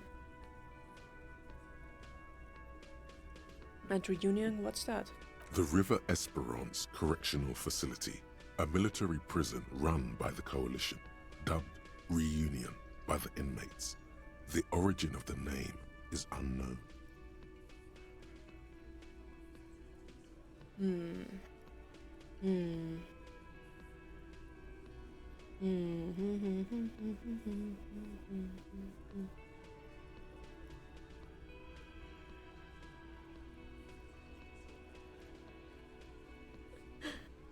Honestly, I drink so much. Should I confess this? Maybe. Honestly, I drink so much, I can't really remember anyone I've sent behind bars. Doesn't remember them. He just forgets. Are you hearing this, Titus? Did I mess up? Ain't no use keeping a stiff catalog in your head.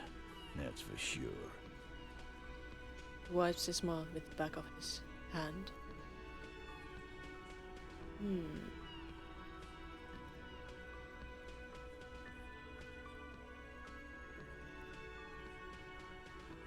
Where was that one check we could do? Why don't I just arrest you? Do I dare? Do I dare? It's not like they did respect you for saying that. Indeed. Yeah, lawman. Why don't you? It's almost an anthropological sight, watching him try to assert dominance over you. Good level up. Not in the arresting mood? His mean little eyes come alive with hatred. By your side, the lieutenant keeps his hand away from his holster. You hear the nylon of his coat hiss as he steps closer. Easy. Walk back from the provocation. They're armed, and they outnumber us. The lieutenant tries to establish eye contact with you. That sounds like death. Easy now. Let's just talk. Wise move. You made the right choice there. Now make another one and get the fuck out of our booth. We're not gonna do this again. Where was that? We hanged him up. Didn't they teach you? This is where an autopsy would come in handy. You have to work with what you know. Maybe wrap it up instead?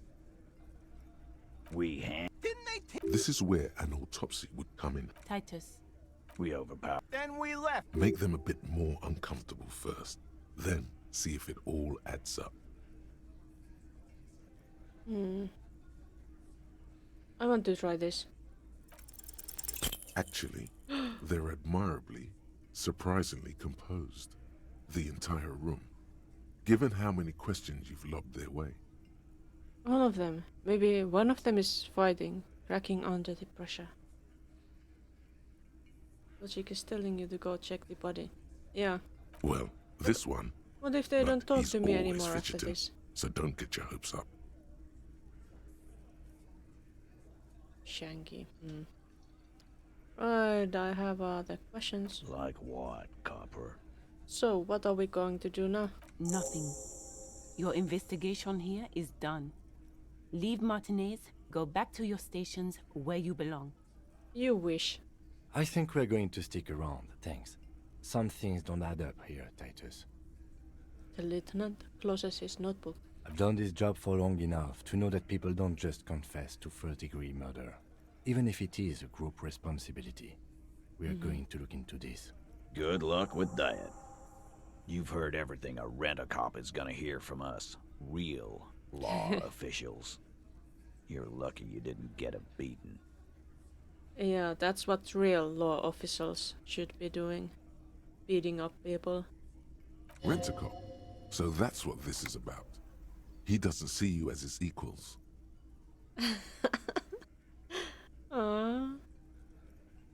Scan the room. No. I's here.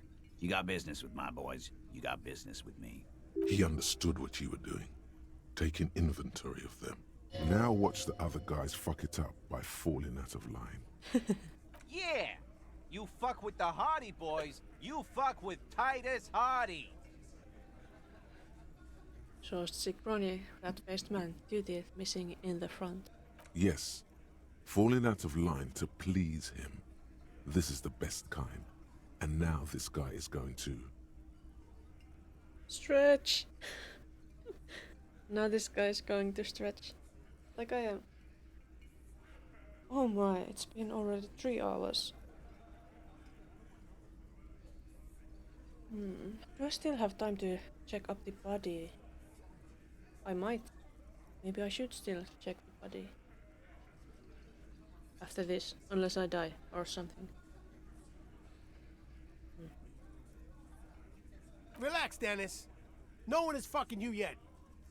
Says the body something man from the corner with a plectrum hanging from his neck.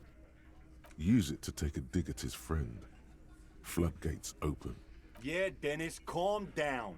No one's fucking you, you stupid fuck. Let Dennis enjoy his fucking, man. We don't mind. Notice gang tattoos. The man must be either Mesk or Sarah Mirisian. This one knows how to keep things going. He's a hothead, but not one to be taken lightly. The last one is a bit of a black sheep. Yeah, you're not even being fucked, Dennis. Easy, fellas.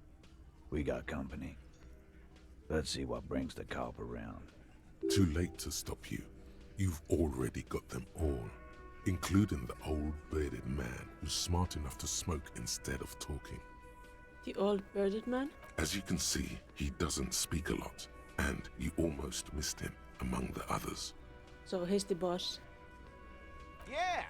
What brings you around, copper? That would be so suicidal.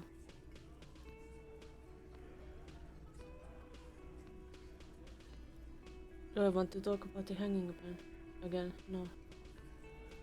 He's smart but not in charge. If you say so, I wouldn't know. I'm going to take off now.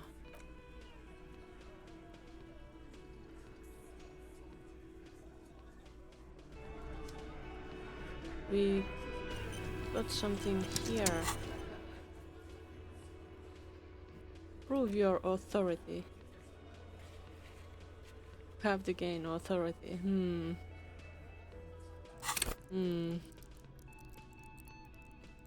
There's authority. Do we want more authority? I don't know. We have 2 skill points. Let's not be hasty. Let's not be hasty. This is what I studied law for.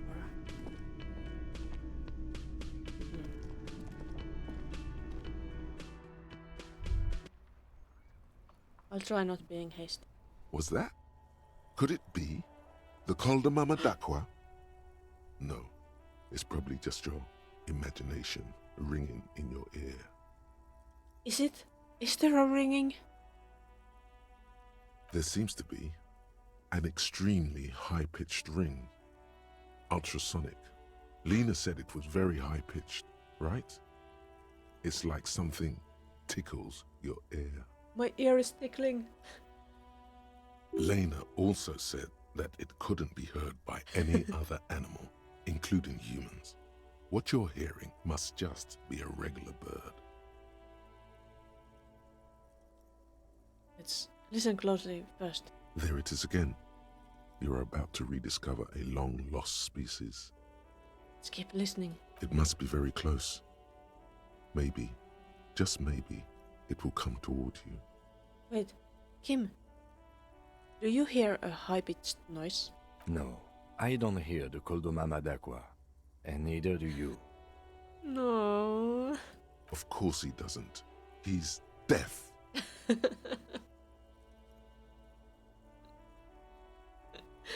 He's a mind reader. Maybe he's the Koldamama Dakwa. What's Koldamama Dakwa? So many syllables. Let's move my head towards the sound. Oh no. The sound. It's moving away. Somewhere over there. Go after it. No. No. Too late. It's gone. No. There is no ringing anymore. No. Just the sound of the streets. No. Come back, please. Keep your ears peeled, then. If the species really has migrated to Martinez, you're sure to hear it again. There's the... I got the thought if I... You heard it. The mysterious Koldamama Dakwa. You're certain that you did? Well, maybe not quite certain, but let's say you're hopeful, because it would make you very special to be the only human being who can hear this invisible, incorporeal bird, this animate whisper, this particle of sound. You're going to have to keep listening, sharpen your ear.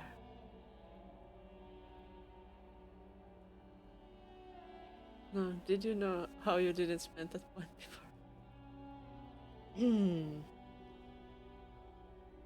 Should I use the points to get that one?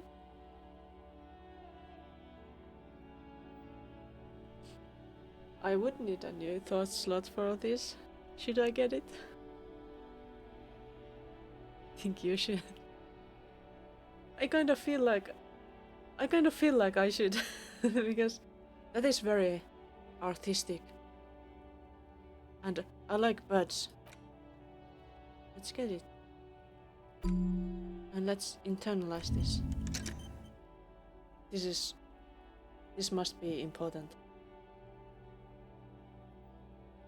Maybe my suggestion is hiding. Maybe it is.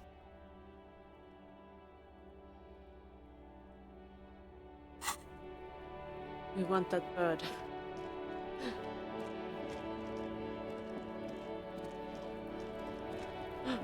She's up there. Is she the rape victim? Is the body still here? Looks like it is. Oh. Let's save first, in case we die again.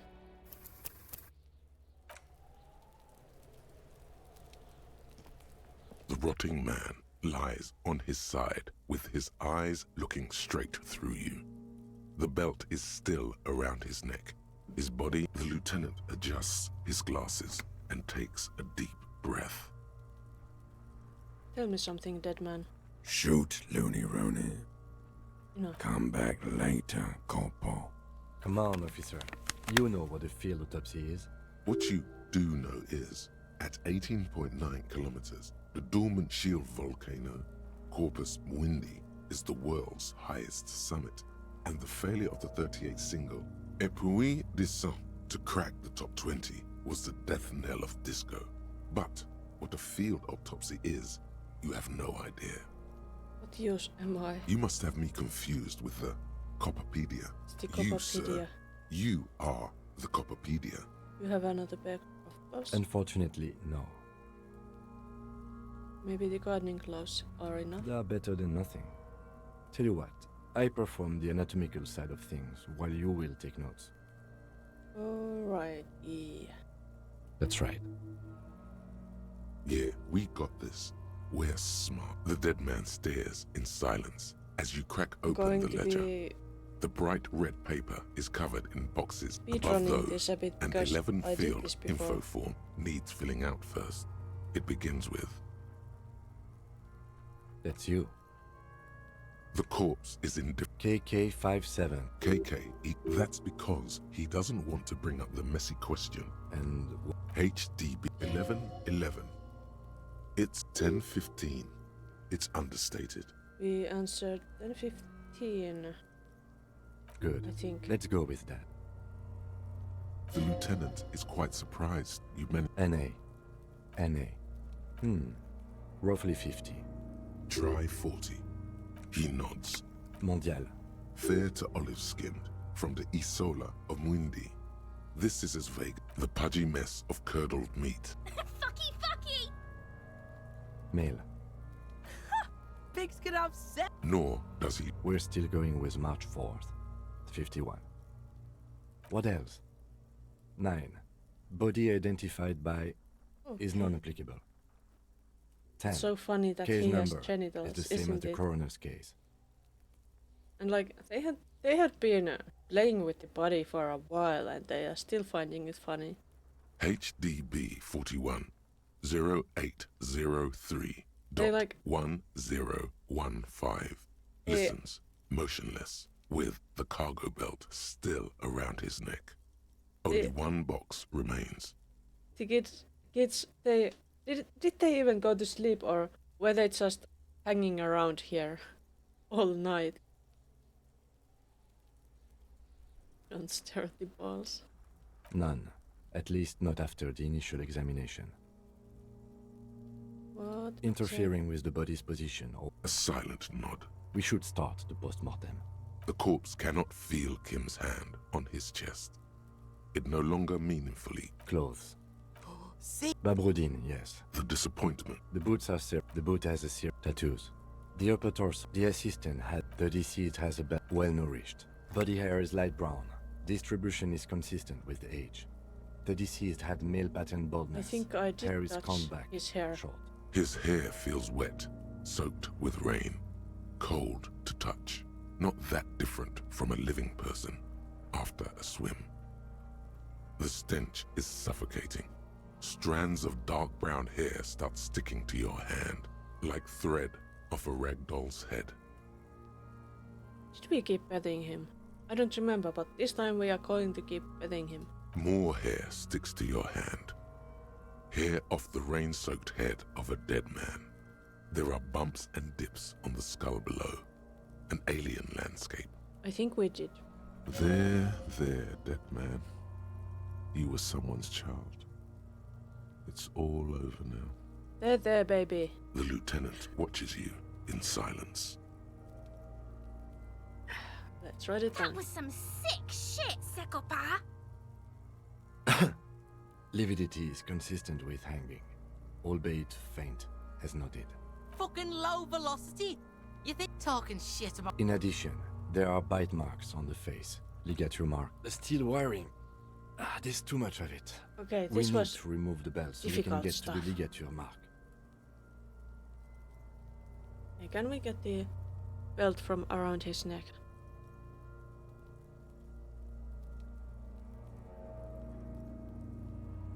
Good thing we got these chain cutters. Always good to think ahead. Now, we need to cut the belt to see the ligature mark below. Carefully, with as much precision as you can. See, my pig is gonna fuck his head off. Are we going to do that? No, he ain't. You pig's a boring fuck. Is there a good spot? The belt is equally tight around the whole circumference of his neck, swelling over the edges like white bread rising from the east. Let's cut the belt off.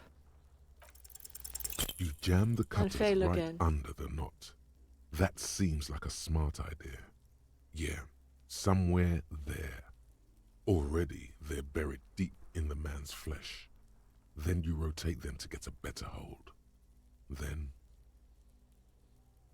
What the fuck? the lieutenant looks by, somewhat worried as you summon power words to your aid.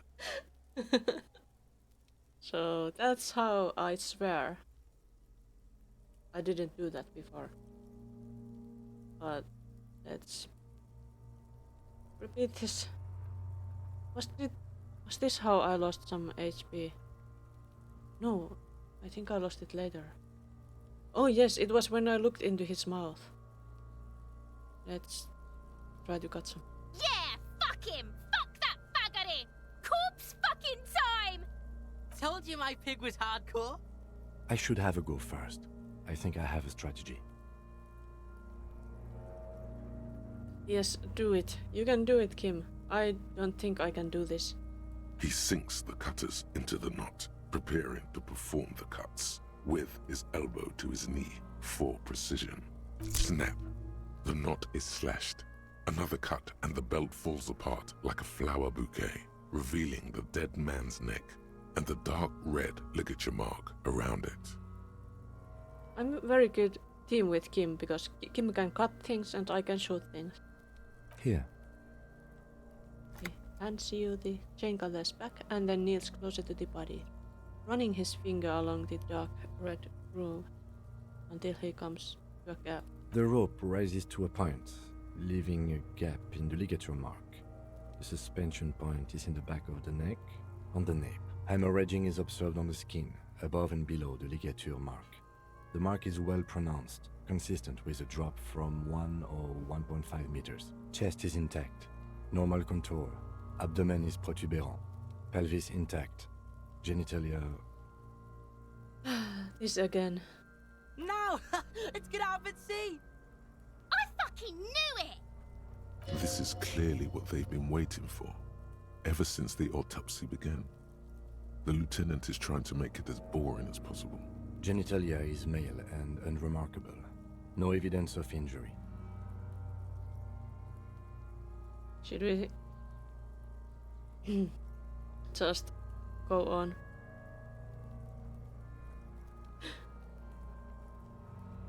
Thank you for that opinion. No need to check up on the genitals.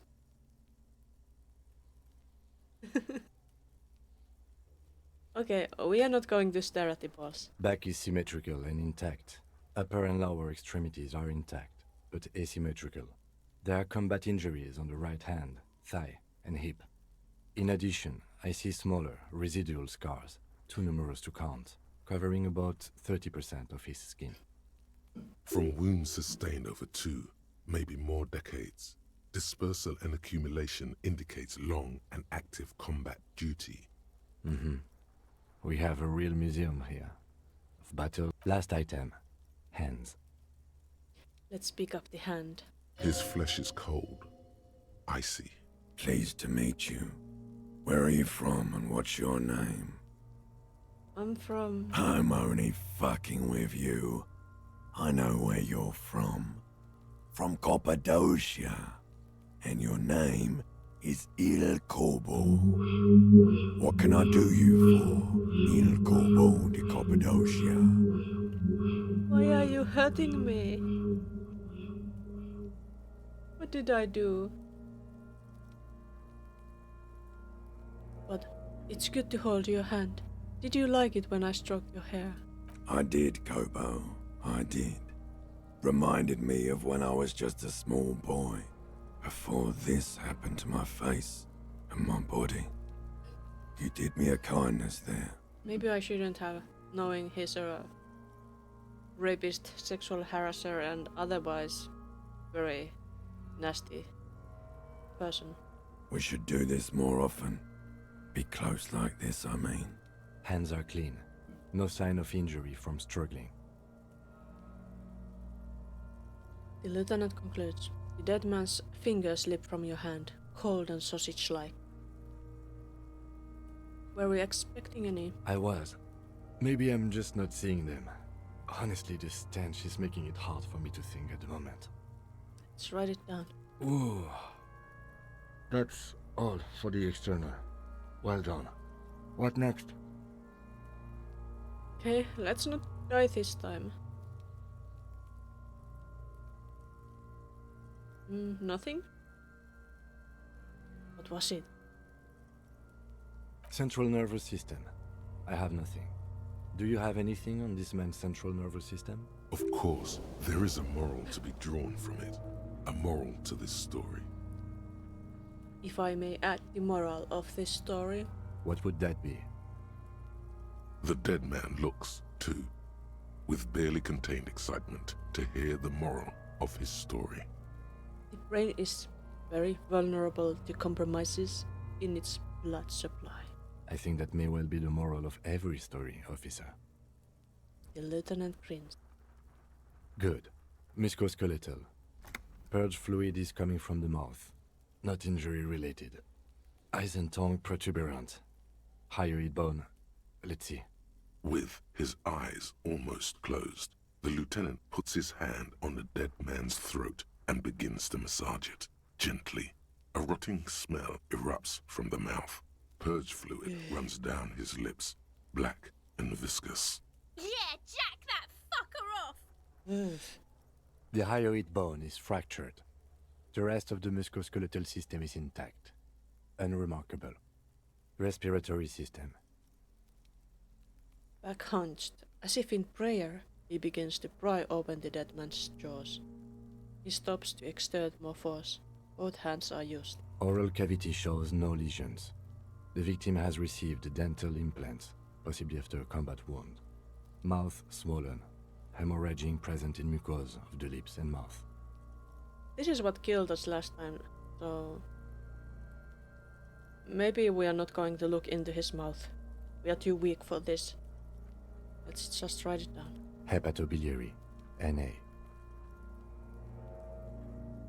What is hepatobiliary? Why don't we have anything? Are you a hepatobiliary expert? No. He looks at the corpse's stomach with a mixture of tiredness and disgust. I don't think Kim's sight is to be trusted. Look at those glasses. Oh yeah, and I think his sight is the reason why he wasn't such a good shot. Hepato means liver, and biliary, the gallbladder and bile ducts. Am I an expert in those things? Nothing in your alcohol-soaked memory directs to having forensic expertise on either one. Oh, sad. You're only be trusted with a one in motors. Maybe not. Maybe not. And also, I'm so bad at doing anything physical, like seeing things. Liver has a lot of experience. Yeah, it does. Neither am I. And that's it. That's it. Same for toxicology and serology, NA. Both? Unless you have untapped reservoirs of knowledge there? Reservoirs? No, but do they take obscure trivia and odd tidbits? Oh, the pair of mole people. Yeah. Maybe it would help if I had glasses. Well, I have glasses, but Harry doesn't. What obscure tidbits and not trivia of hit fields? No. The completionist in me wonders if there's something we could still do. Like a toxicology screening? At this stage, I doubt processing will find anything, even if he was brimming with cocaine. but still, you should add a request. Let's write that down. Cardiovascular. The body exhibits heavy lividity. Blood has gathered in the hands, feet, and neck. Hypostasis is visually consistent with the hanging. Let's write it down. Gastrointestinal. He breathes a sigh of approaching relief. This is the last field on the list. He looks around to the ground, the pool of feces in there. This will do. Digested semi-solid food in stomach. Voila. He touches the corpse's bloated lower abdomen, briefly. Ugh.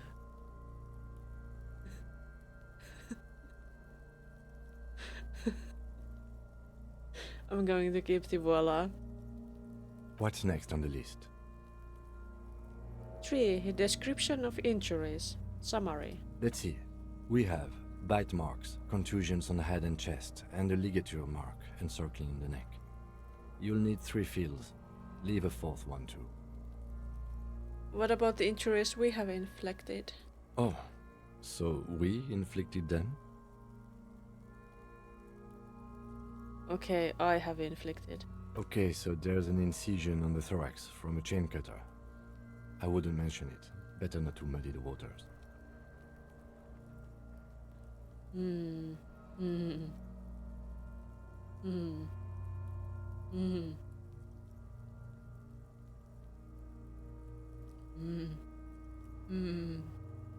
I don't know. Do I tell him? Keep it minimal. I want to speak to him. So, I agree, the waters are muddy enough. See? These pigs are fucking corrupt. The boy nods approvingly. Why don't you fuck him if you love him so much? Now, injuries. Bite marks. Head, chest, and scalp bite mark injuries. Predation by birds has caused damage to the body. Birds. Odontologist does not need to be consulted. Okay. And your opinion, officer? Beneath the description there are 2 boxes waiting with the bite marks. Non-fatal, post-mortem. Agreed. Next injury? Contusions. So, the scalp bleeds from a post-mortem head injury, a stone. The injury does not have the rim of an early inflammatory response. The perpetrator on the scene has confessed to causing it post-mortem. At maximum velocity, fucko! At minimum velocity. Has confessed to causing it at maximum velocity. Let's write it down. Coagulated blood sticks to his scalp and chest, where the countless stones have hit the dead man. Beneath, the description of injury. 2 boxes. Non-fatal, post-mortem. Right. Next. Then the ligature mark. A dark red abraded ligature mark encircling the neck, with a gap on the nape measuring, let's say, 7 centimeters. The hyoid bone is fractured, the cervical column intact. I see hemorrhaging on the skin, above and below the ligature mark. Depth of the mark, 1 centimeter. No signs of clawing on the neck. Write it down. Below the note, 2 customary boxes wait to be ticked. The man's head jerks to the side. The ring around his neck is visible.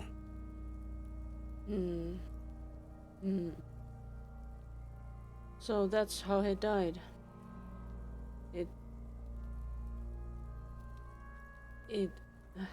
Well, opinion. Fatal injury. It might be. That's it. We have established cause of death. It's not much, and it leaves much to be questioned.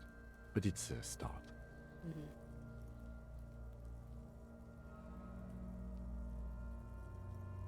Let's wrap this up. I pronounce this field autopsy over.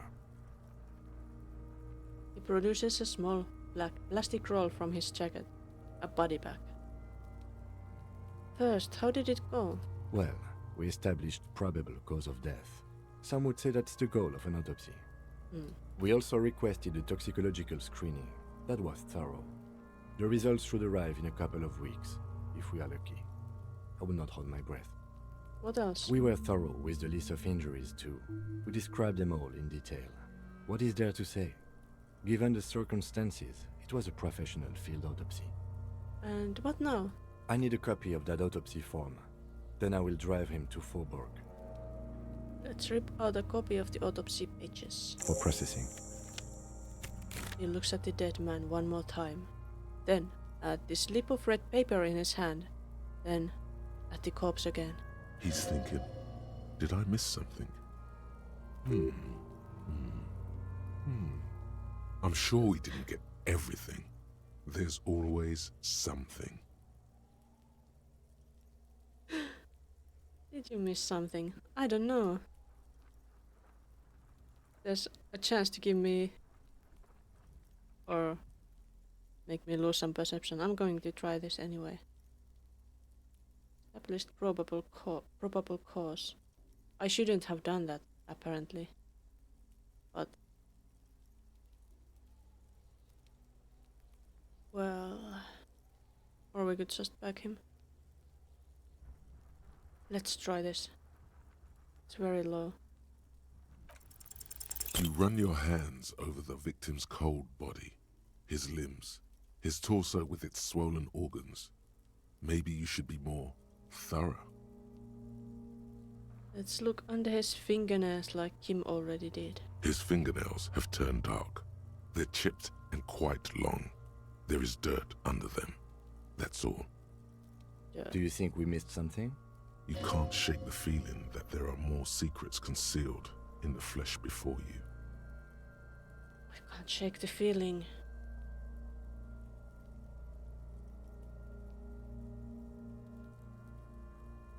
Yes, there's something we are not seeing. Okay, well, we are in livor mortis here.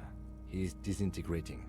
We need to refrigerate the body if we want to conduct another examination, and we need to do it fast. Find a fridge for the body. There was a fridge next door. Can't he just hang out here for a little longer? If you want for this task to slowly become impossible, then yes. Otherwise, no. He's been hanging out far too long already. We need to ice him. Okay, where do we find a fridge for the body? Hey, wasn't there a giant ice bear sarcophagus below that building? Why, yes, there was. So that's what the ice bear-shaped refrigerator is for. Now, that's an overstatement. It's not actually for storing cadavers, or at least I hope so. I think we should take a look at it first. Make sure it's big enough before we carry him over. Okay. Let's move. With every hour, whatever we are looking for in the deceased will become harder to find. Okay. We are saving here, and that's where we are going to continue next time. You should also probably plug it back in. Yes. If it's not plugged in, it's not going to be very useful.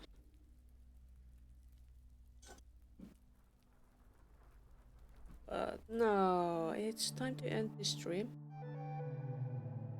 It is pretty likely that I will continue this tomorrow.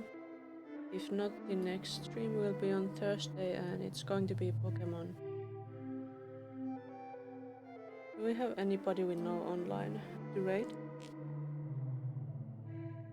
Yeah, thank you for joining me today. Copper Waskensun ruoste. Who's that? Can you tell us something about them?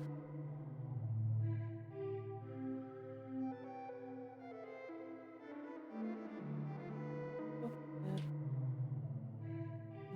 Can I write this?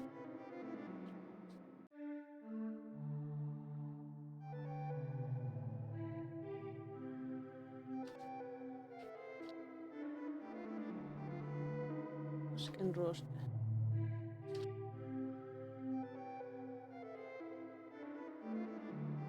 Nichols challenge. Is that a Life of Pi challenge? Yeah. Oh, well, let's go rate them. If you well, since your suggestion is so high today, let's go see them. That sounded really good to me. And I would like to also see them. And yeah, thanks for joining me. Let's go see Koppervasken Ruoste. Bye bye.